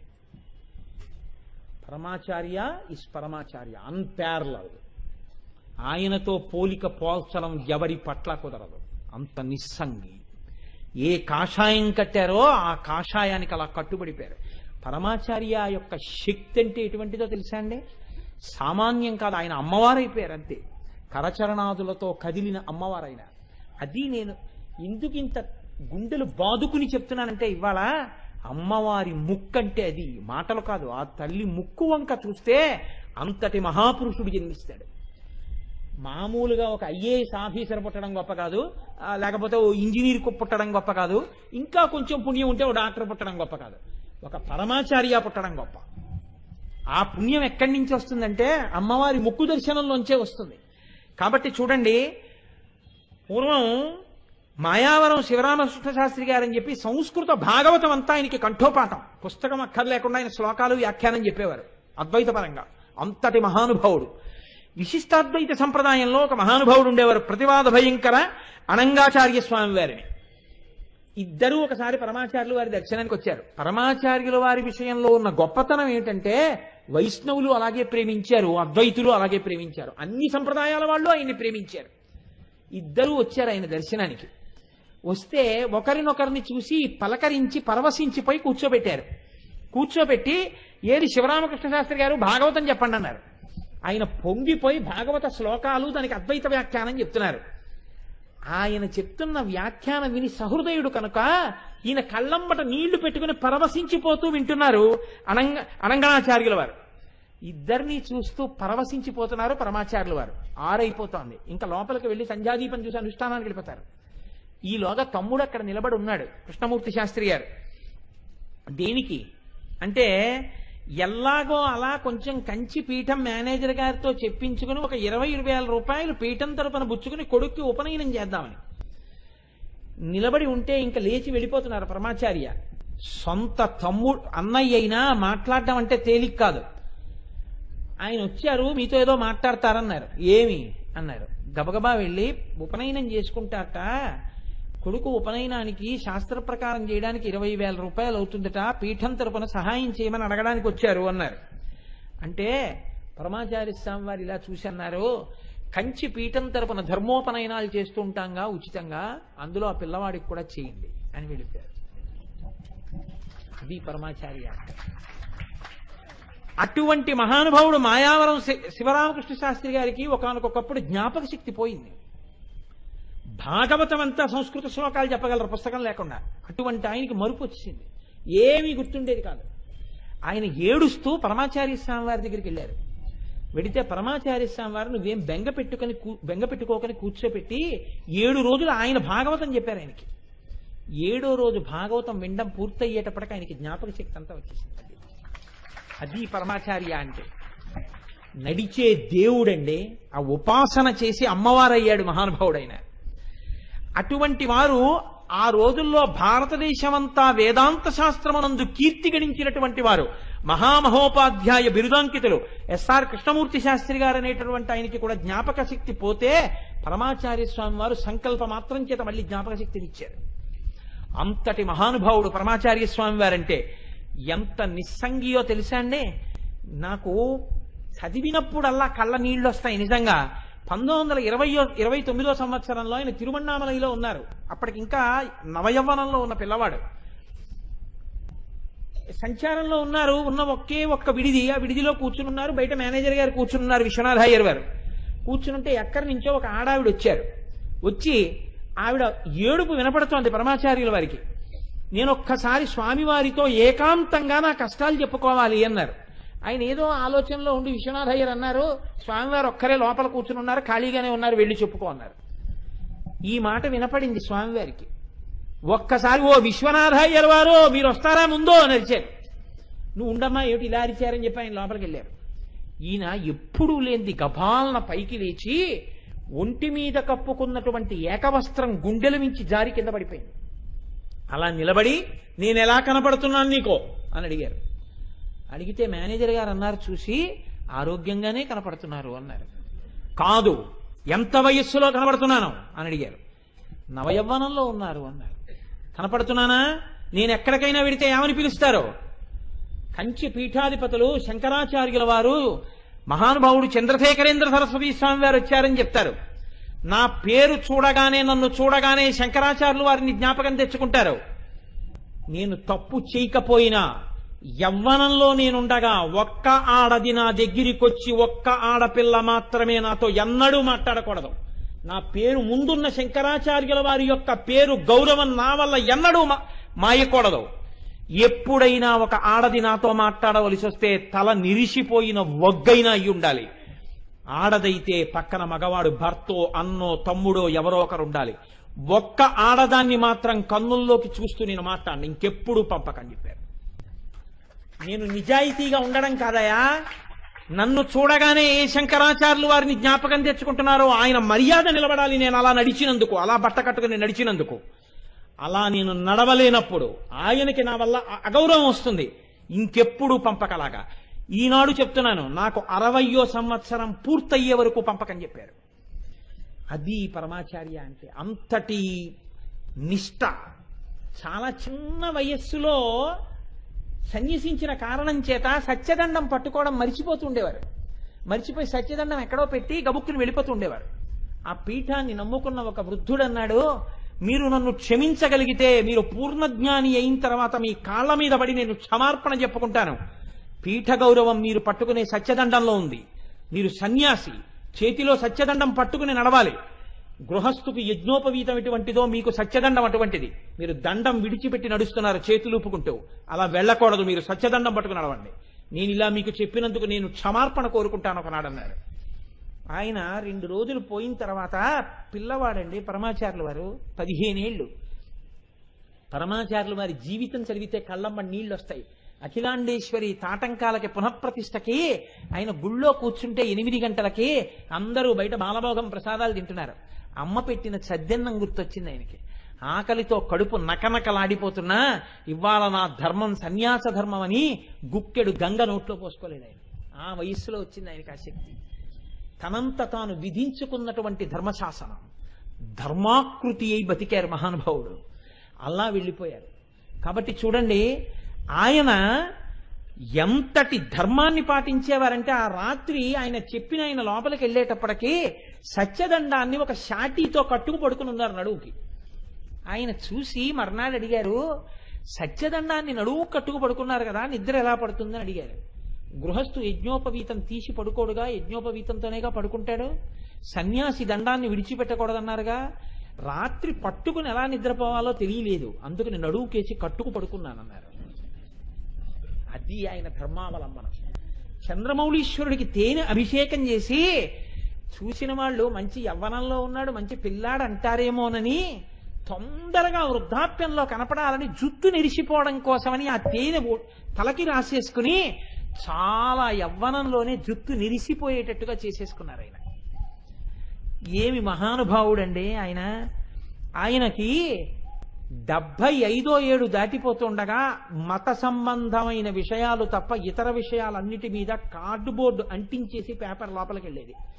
ఆయన 75వ ఏట షేవింగ్ సెట్ కి సంబంధించిన అడ్వర్టైజ్మెంట్ చూశారు, రేజర్ అడ్వర్టైజ్మెంట్. అట్ట పెట్టడం మర్చిపోయారు దాని మీద. అది చూసి ఆయన అడిగారు, ఇదేమిటి ఇది ఇలా ఉంది అని అడిగారు.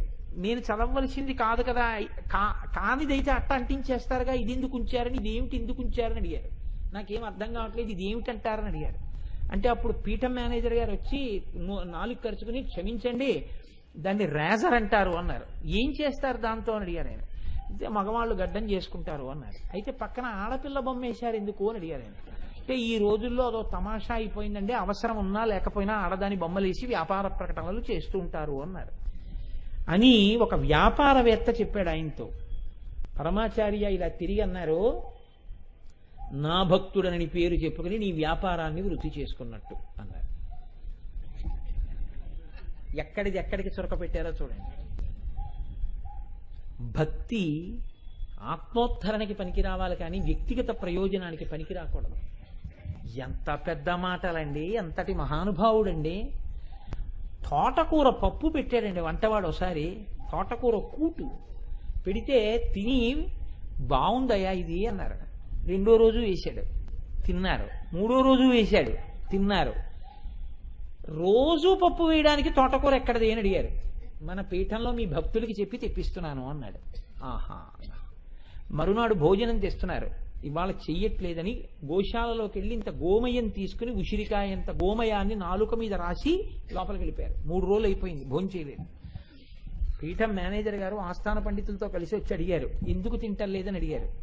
నేను ఎక్కడికైనా వెడితే శంకరాచార్యులు వారి పేరు చెప్పి జగద్గురు శంకరాచార్య కంచికామకోటి పీఠాధిపతి చంద్రశేఖర సరస్వతీ స్వామి వారు వచ్చారంటారు. వెళ్ళిన చోటల్లా ఆయనకి ఇష్టమని తోటకూర పప్పేస్తారు. ఇంద్రియ నిగ్రహం గురించి చెప్పవలసిన వాణ్ణి, అన్నీ పరిత్యజించేవాణ్ణి, కాషాయం కట్టుకున్న వాణ్ణి తోటకూర పప్పుకి లొంగిపోయాను నాలుకతో. బాగుందన్నాను, వంటవాడి తప్పు కాదు, లొంగాను. అలా అన్న నాలుకని మనస్సుని గోమయంతో శుద్ధి చేస్తున్నాను 3 రోజుల నుంచి, అందుకునేమి ముట్టలేదన్నాను. అది పరమాచార్య అంటే, దాచుకోలేదు. అంతటి మహాపురుషుడై మహానుభావుడు చిట్ట చివర సనాతన ధర్మం కోసమే పరిఢవిల్లి ఇలా కూర్చుంటే అడుగు తీసి అడుగు వేస్తే ధర్మమే. అటువంటి ధర్మాకృతి అయి సనాతన ధర్మానికి గొడుగు పట్టి ఈ ధర్మం మీద మనకందరికీ విశ్వాసాన్ని పెంచి ఇవాళ ఆయన శరీరం వెళ్ళిపోయి ఉండొచ్చు. కానీ మీకు ఒక్క నిజం చెప్తున్నాను, ఇప్పటికీ ఆయన్ని నమ్ముకున్న వాళ్ళకి ఆయన దార్శనికులే. ఏదైనా అర్థం కాలేదు అని అనుకున్న ఉత్తర క్షణంలో ఎక్కడో పరమాచార్య స్వామి వారు దాన్ని విడదీసి మీకు చెప్పేస్తారు. ఇది దీనికి అర్థం నాన్న అని చెప్పేస్తారు. ఆయన్ని నమ్మాలి తప్ప ఆయన మిమ్మల్ని అనుగ్రహించేస్తారు. ఒకవేళ మీ జీవితంలో ఏదైనా పెద్ద పొరపాటు చెయ్యబోతుంటే నువ్వు ఇది చెయ్యవద్దు అని కూడా ఆయన ఎవరికో చెప్పిన ఘట్టంతో మిమ్మల్ని దిద్దుతారు. దిద్ది మీద తప్పు చెయ్యకుండా చేస్తారు. అటువంటి మహాపురుష జననం ఎక్కడ జరుగుతుంది? ఒక వ్యక్తి గొప్పతనం ఆ శరీరంతో వెళ్ళిపోతుంది. శరీరం వెళ్ళిపోయినా ఉండిపోయే గొప్పతనం ఎక్కడది? మహాపురుష జననము చేత. అటువంటి మహాపురుషుడు అమ్మవారి ముక్కు దర్శనం చేత పుడతాడు. ఆశ్చర్యం ఏమంటే, ఏకకాలంలో దక్షిణ భారతదేశంలో కంచికి పీఠాధిపత్యాన్ని చంద్రశేఖరేంద్ర సరస్వతి స్వామి వారు వహిస్తే శృంగగిరి పీఠానికి చంద్రశేఖరేంద్ర భారతీ స్వామి వారు అనుగ్రహించారు. ఆయన 11 మంది పిల్లలు లక్ష్మణాంబ గారికి 11 మంది పిల్లలు పుట్టి చచ్చిపోయారు. ఆవిడికి 12వ పిల్లాడు. ఈ పిల్లాడిని సన్యాసం తీసుకుని శృంగేరికి పీఠాధిపత్యం ఇస్తామన్నారు. ఇచ్చేశారు ఆవిడ పీఠానికి. ఆయన పీఠాధిపత్యానికి వచ్చేటప్పటికి గురువు లేడు. ఆయన తలుపులు వేసి శారదాంబ గుళ్ళోకి వెళ్ళి తల ఉంచి ఏడుస్తుంటే తలుపులు మూసుకుని అమ్మవారి చేతిలోంచి పువ్వు ఆయన తల మీద పడి ఆవిడ చెయ్యి ఆయన తలకి తగిలినట్లుగా ఆయన అనుభూతి పొందాడు. ఆశ్చర్యం ఏమిటో తెలుసా అండి? ఆయన అనుష్ఠానం చేస్తుంటే ఒక రోజున అమ్మవారికి ఆయన ఆరాధన చేస్తున్నారు, అభిషేకం చేస్తున్నారు శివలింగానికి. ఎక్కడి నుంచి వచ్చిందో పాము వచ్చింది. ఒక పెద్ద త్రాచుపాము లోపలికి వచ్చింది. ఆయన పూజ చేస్తుండగా ఎవ్వరూ మాట్లాడకూడదు. వస్తే అందరూ గుసగుసలాడి కదులుతున్నారు. ఏమిటని అడిగారు. త్రాచుపాము తిరుగుతోందన్నారు. పెద్ద త్రాచుపాము అలా వచ్చింది అన్నారు. అని అభిషేకం చేస్తున్న పాలు ఒక గిన్నెలో పోసి ఇలా పట్టుకున్నారు. ఆ పాము వచ్చి పడగ విప్పి అందులో పెట్టి పాలు తాగి ఆయన వంక చూసి బయటికి వెళ్ళిపోయారు. ఆయన ఒకనాడు శారదాంబ గుళ్ళోకి వెడుతున్నారు. ఎదురుగుండా ఒక ఆవు పడుకునుంది. పూజకి పట్టుకెడుతున్న సామాగ్రితో ముందు పెడుతున్న వాళ్ళు పరిగెత్తికెళ్ళి ఆవును తోలబోయారు. ఆయన అన్నారు ఆగండి అన్నారు. అని పద్మాసనం వేసి కూర్చుని ఆవు కదలలేదు, అలాగే పడుతుంది. ఆయన సమంత్రకంగా శారదకి చేసే పూజంతా ఆవుకి చేశారు. పూజ చేసి ప్రదక్షిణం చేసి నమస్కారం చేశాక ఆవు లేచి వెళ్ళిపోయింది. శారదకి గోవుకి అభేదం నా దృష్టిలో అన్నారు ఆయన. అటువంటి మహానుభావుడు పుట్టినరోజు నాడు శృంగగిరి పీఠాధిపతులు మలహానికేశ్వర స్వామి వారి దేవాలయం ఉంది. కొద్ది రోజుల్లో చూస్తాంగా. శృంగగిరిలో ఒక కొండ శిఖరం మీద ఉంటుంది గర్భగుడి. విపరీతమైన వేడి. విభాండకుడు పూజ చేశాడు అక్కడ. ఆ గుళ్ళో కూర్చుని పూజ చేస్తుంటే పక్కన ఉండవలసినటువంటి సేవకుడు ఉండలేక బయటికి వచ్చాడు. ఆయన మాత్రం సాయంకాలం 4 గంటల వరకు అలాగే అంతర్ముఖులై కూర్చుని పూజ చేసి పైకి వచ్చారు. అంతటి మహానుభావుడు ఆయన. ఒకనాడు గురువు నివాసుల లోపలికెడుతున్నారు. పూజకి సిద్ధం చేయడం కోసం సాలగ్రామాన్ని బట్టలతో తుడుస్తున్నాడు ఒక ఆయన. గట్టిగా తుడుస్తుంటే చూశారు ఆయన. ఏమోయ్, సాలగ్రామాన్ని తుడవడం అంటే ఎలా తుడవాలో తెలుసా?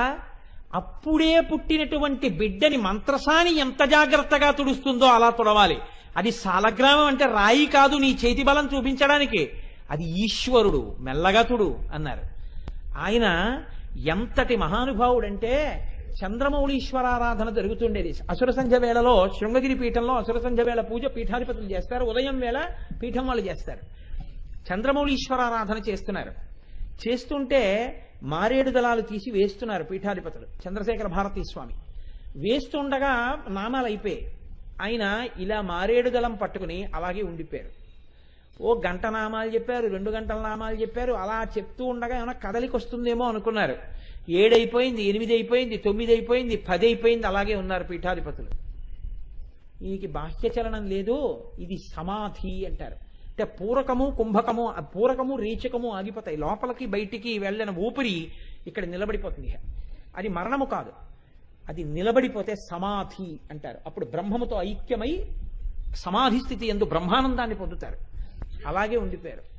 తెల్లవారిపోయింది, అలాగే ఉన్నారు. ఆఖరికి ఏం చేశారంటే ఇంకా ఆయన అస్తమానం అంతర్ముఖుడు అయిపోతుంటే అర్థం చేసుకోలేని పిచ్చలోకం ఆయన్ని పిచ్చాడండి అని ఆయన అస్తమానం అంతర్ముఖుడు అయిపోతున్నారని ఆయన్ని గదిలో పెట్టి తాళం వేసేశారు. వేసేస్తే మహానుభావుడు ఆ గదిలోనే కూర్చుని అంతర్ముఖావస్థలో అలా ఉండేవారు. ఎన్ని రోజులకు రోజులు ఉండేవారు. ఉండిపోతే ఆయనకి స్నానం చేయించాలి కదా పీఠాధిపతి. అందుకని సేవకులు వెళ్ళి లోపలికి బిందెతో పట్టుకెళ్ళి నీళ్లు పోసేస్తూ ఉండేవారు ఆయన నుంచి. ఆయన ఏమీ అనేవారు కాదు, అలాగే ఉండేవారు. అయిపోయింది స్నానం అని ఒళ్ళు తుడిచి వెళ్ళిపోయారు, అలాగే ఉండేవారు.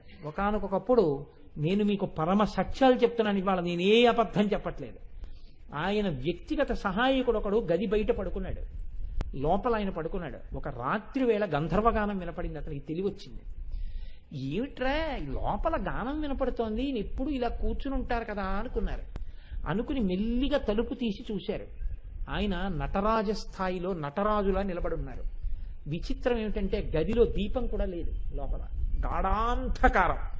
ఈయన నిలబడిన చోట ఒక పెద్ద వెలుతురు వెలుగుతోంది.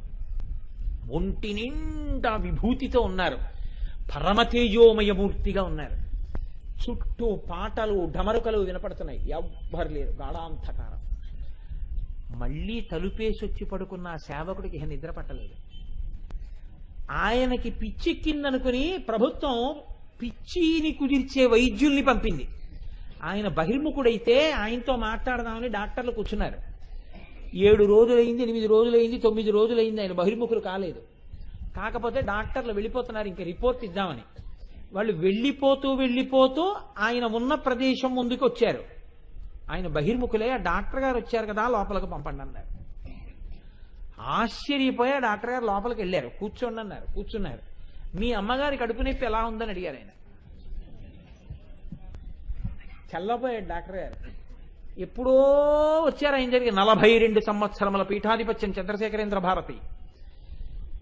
మీరు వచ్చినప్పుడు విభూతి ఇచ్చాను కదా, తగ్గిందా అని అడిగారు. వెంటనే తగ్గిపోయింది, నా వైద్యానికి తగ్గలేదు అన్నారు. అర్థమైందా అన్నారు. అర్థమైందా అని ఆయన అన్నారు. ఒకసారి నీకు ఒక వ్యక్తి అర్థం కాకపోతే నీకు ఇంకొక వ్యక్తి అర్థం కాలేదు కాబట్టి ఆ వ్యక్తిని పిచ్చివాడు అనొచ్చా అని అడిగారు. అలా ఎందుకు అనొచ్చో అనకూడదు అన్నారు. అంగీకరించావు కదా, నీకు అర్థం కానంత అవతల వ్యక్తి యొక్క స్థితి నీకు అర్థం కానంత మాత్రాన అవతల వ్యక్తి పిచ్చివాడని ఎలా అనుకుంటున్నావు? నీకు అర్థం కాదా బ్రాహ్మీ స్థితి, అందుకని ఆయన పిచ్చివాడు అనుకుంటున్నావు అని చెప్పారు ఆయన. ఎంతటి మహాపురుషుడంటే ఆయన రామేశ్వరం వెడితే ఆయనకి 104, 105 మధ్య జ్వరం, ఒళ్ళు ఊగిపోతోంది. ఊగిపోతుంటే తెల్లవారకట్ట లేచి చన్నీటి స్నానానికి వెళ్ళిపోతున్నారు ఆయన. పక్కన ఉన్న సేవకుడు అన్నాడు, 104, 105 జ్వరంతో తలస్నానం చేస్తారా, మంత్రస్నానం చేయండి బాల్టికి అన్నాడు. ఆయన అన్నారు, ఎందుకు మంత్రస్నానం అని అడిగారు. మీ ఒంట్లో బాగులేదన్నాడు. నేను అది కాదుగా, నేను అన్నీ విడిచిపెట్టిన వాడిని, దీన్ని రక్షించుకోవడానికి శృంగగిరి పీఠాధిపతినై స్నానం మాననా, ఇది పడిపోతే మాత్రం బాధ ఏమిటి అని వెళ్ళి 105 జ్వరంతో తలస్నానం చేసి పీఠార్చన చేశారు ఆయన. వాళ్ళు మహాపురుషులండి. ఉత్తర పీఠాధిపతిని ఎంచేసి ఏర్పాట్లు చేశాక మహళయ అమావాస్య నాడు సన్యాసి ఇచ్ఛతో శరీరాన్ని వదలచ్చు అని నిర్ణయం. మహళయ అమావాస్య నాడు రాత్రల్లా నిద్రపోకుండా కాలభైరవుడి గుడి దగ్గరికి వెళ్ళి పాటలు పాడి, శృంగగిరిలో కాలభైరవుడి గుడి అంటే ఏమిటో మీరు చూడాలి. అక్కడే ఆయన గురువు గారు ఆయన్ని పీఠాధిపతిని కమ్మని అడిగారు. ఆ కాలభైరవుడి గుడి ముందు పాటలు పాడి రాత్రంతా గురువు గారి అధిష్టానానికి ప్రదక్షిణలు చేస్తూనే ఉన్నారు. చిన్న పిల్లవాడిగా ఉండగా సన్యాసించేశారండి. సన్యాసించేస్తే కన్న తండ్రికి ఆయన నమస్కారం పెట్టేవారు.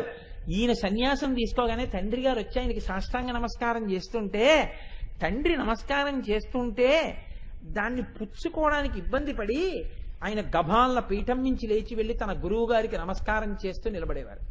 అంటే ఆ నమస్కారం తన గురువు గారికి చెందుతోందని. అంతటి ధర్మమూర్తి. మహళయ అమావాస్య నాడు తెల్లవారకట్ట లేచి స్నానానికి వెడుతున్నారు. పైన వర్షం పడుతోంది. పక్కన ఉన్న సేవకుడు అన్నాడు, ఇంత తెల్లవారుజామున అనారోగ్యంతో స్నానం ఎందుకు, పోని చెయ్యాలంటే వేడి నీరు పెట్టాను, వేడి నీటితో చేయండి అన్నాడు. కుదరదు, ఇవాళ మహళయ అమావాస్య, నైమిత్తిక తిథి, చెయ్యవలసిందే పద అన్నారు. తుంగ ఇటువైపు మనం చేస్తాం, తుంగకి అటువైపు పీఠాధిపతులు స్నానం చేస్తారు. ఆయన రేవుకి వెళ్ళారు. దిగుతుంటే ఇతను చూస్తున్నాడు జాగ్రత్తగా. ఒక్కసారి ములిగారు, పైకి లేచారు. స్నానం చేసి బయటకు వచ్చి ప్రాణాయామం చేస్తున్నారు. వచ్చేశారు కదా అని చెప్పి ఆయన విడిచిన బట్ట తీసి పిడుస్తున్నాడు. ఆయన పొడి బట్ట కట్టుకుంటున్నారని. మళ్ళీ ధబ్ అని చప్పుడు వచ్చింది. ఇతను చూసేటప్పటికీ వరవడితో వెళ్ళిపోతున్నటువంటి తుంగ నీటి మీద పద్మాసనం వేసుకుని కూర్చుని వెళ్ళిపోతున్నారు. ఆయన పెద్ద కేకలేశాడు. తుంగకి అవతల ఒడ్డున ఉన్న వ్యక్తులు చూసి ఈదుకుంటూ వెళ్ళి ఆయన పట్టుకుని తీసుకొచ్చి పడుకోబెట్టారు. ఇది విని ఇప్పుడున్న భారతీయ తీర్థుల శిష్యులు, ఆయన యొక్క శిష్యులు గబగబా నది దాటి యువతలకి వచ్చి ఒక్కసారి అధికారం ఉన్న వారితో పొట్ట నొక్కించారు. పిస్సరంత నీరు లోపలికి వెళ్ళలేదు. వెళ్ళిపోతున్నప్పుడు కూడా చిన్ముద్ర ఇలా పట్టి వెళ్ళిపోయారు. వెళ్ళిపోయే ముందు రోజు రాత్రి గ్రంథాలయ అధికారుల్ని పిలిచి, ఈ పుస్తకాలు మళ్లీ దొరకవు, చాలా జాగ్రత్తగా దాచండి పుస్తకాలు కూడా ఇచ్చేశారు. మహాపురుషులై శరీరాన్ని కూడా తృణప్రాయంగా వదిలేశారు. ఈశ్వరానుసంధానం చేసేసుకున్నారు. అటువంటి మహాపురుషులు సనాతన ధర్మము యొక్క వైభవాన్ని ప్రకాశింపచేశారు. ప్రకాశింపచేసి సనాతన ధర్మంలో ఆత్మ అంటే ఏమిటో, ఆ ఆత్మ ఈశ్వరుడంటే ఏమిటో వాళ్ళు నిరూపణం చేసి చూపించారు. వాళ్ళు ఎన్నడూ శరీరం కోసం పాకులాడలేదు. వాళ్ళు పాకులాడింది ఈ జాతికి సనాతన ధర్మము యొక్క వైభవమును అందించడానికే వాళ్ళ ప్రయత్నం అంతా చేశారు. ఆ ప్రయత్నం చేసినటువంటి మహాపురుషుల యొక్క జననము దేని వలన కలిగింది? నీవు కూడా యోగ స్థితిలో అమ్మవారి ముక్కులోంచి బయటికి వస్తున్న ముత్యాన్ని చూడగలిగితే నీ వంశమునందు మళ్ళీ అటువంటి మహాపురుష జననం కలుగుతుంది. ఇప్పుడు వెనక్కెడుతున్నాను. నవచంపక పుష్పాభనాసాదండ విరాజిత. సంపంగి పువ్వుతో ఎందుకు పోల్చారు అంటే, సంపంగి పువ్వు ఒక్కదాని మీదే తుమ్మెద వాలదు. తుమ్మెద వాలదు అంటే, తుమ్మెదని సంస్కృతంలో షట్పదం అంటారు. షట్పదం అంటే 6 కాళ్ళు ఉన్నది. ఏ 6 కాళ్ళు ఉన్నదంటే, పంచ జ్ఞానేంద్రియములు మనస్సు ఈ 6 మనం అన్ని సుఖాలు అనుభవించి సంసారమునందు మగ్నులమై ఈ పువ్వు మించి ఆ పువ్వు, ఆ పువ్వు మించి ఈ పువ్వు వాలుతూ తేనె తాగి బతుకుతుంటాం. షట్పదములు తన మీద వాలని పువ్వు సంపంగి పువ్వు. అంటే పంచేంద్రియములు మనసు బహిర్ముఖం కాకుండా పంచేంద్రియములు మనసు అంతర్ముఖమై భగవంతుని యొక్క పాదముల యందు ఉండేటటువంటి మందార మకరంద పానములు చేసి మత్తెక్కి ఉండేటటువంటి హృదయము కలిగినటువంటి మహాపురుషుడై ముక్త పురుషుడై జ్ఞానబోధ చేయగలిగినటువంటి అధికారము కలిగినటువంటి ఒక గొప్ప గురువు లోకంలో పుట్టాలంటే అమ్మవారి యొక్క ముక్కు దర్శనము తప్ప వేరొక మార్గము లేదు. ఇది చెప్పడానికి నవచంపక పుష్పాభనాసాదండ విరాజిత. అందుకని నవచంపకంతో పోలిక వేసి అమ్మవారి ముక్కుని మనకి దర్శనం చేయించారు వసిన్యాది దేవతలు. వ్యాస భగవానుడు దర్శనం చేయించాడు. అందుకే మా డాక్టర్ గారు రమణారావు గారు కలిపి ఆ లలితా సహస్రనామ స్తోత్రాన్ని రేపు మీకు అందించబోయే పుస్తకంలో అట్ట తిప్పగానే మహానుభావుడైనటువంటి వ్యాసుల వారిని కూడా ఇచ్చారు కళ్ళకద్దుకుని నమస్కరించుకోవడానికి వీలుగా. ఎంత గొప్పగా తయారు చేశారో పుస్తకం. వాళ్ళిద్దరూ తపస్సే చేశారు నిజంగా. ఇవాళ నేను ఆ పుస్తకం చూసి మురిసిపోయాను. ఆ పుస్తకం చేత పట్టుకుంటే ఇంకా తప్పు చదవడం ఉండదు. లలితా సహస్రం అంత గొప్పగా తీర్చిదిద్దారు దాన్ని. కొద్ది రోజుల్లో మంచి తిథి చూసి మీకు ఆ పుస్తకాన్ని అందజేసే ప్రయత్నం చేసి ఆ పుస్తకం ఆధారంగా లలితా సహస్రం చదవడం నేర్పుతాను ఏదో ఒక రోజు ఉదయం. మీకు రాదని కాదు నా ఆర్తి.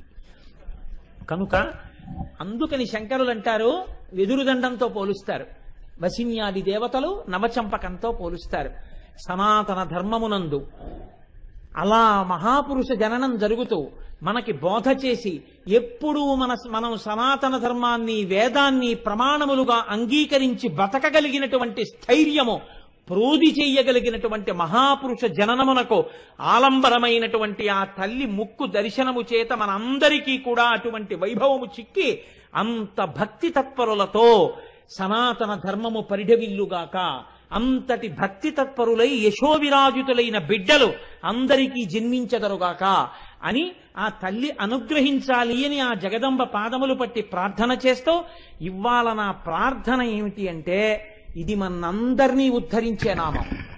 దయచేసి ఏ కారణం చేత కూడా విడిచిపెట్టుకోకుండా సాధ్యమైనంత వరకు అందరూ ఇటువైపు నుంచి వెళ్ళండి, అప్రదక్షిణంగా వెళ్ళకండి. ఎందుకంటే ఇవాళ ఒక గురుస్వరూపాన్ని చూసి అమ్మవారి గుడి వైపుకు వెళ్ళండి. అక్కడ కృష్ణ భగవానుడు ఉన్నాడు. ఇద్దరికీ ముత్యంతో సంబంధం ఉంది ముక్కుకి. ఇలా వెళ్ళి కృష్ణ భగవానుడిని చూసి అలా వెళ్ళి అమ్మవారిని చూసి చక్కగా ప్రసాదం తీసుకుని వెళ్ళండి. అంత గొప్ప నామం ఇవాళ అమ్మవారు మనందరినీ ఆ నామం చేత తరింపచేసింది. రేపు వినేటటువంటి నామాలు అసామాన్యమైన నామాలు, ఆడవారి ఐదోతనాన్ని నిలబెట్టేసేటటువంటి నామాలు. వాటిని అమ్మ నా నాలుక యందు నర్తించి చెప్పించి నన్ను ధన్యుడను చేయుగాక.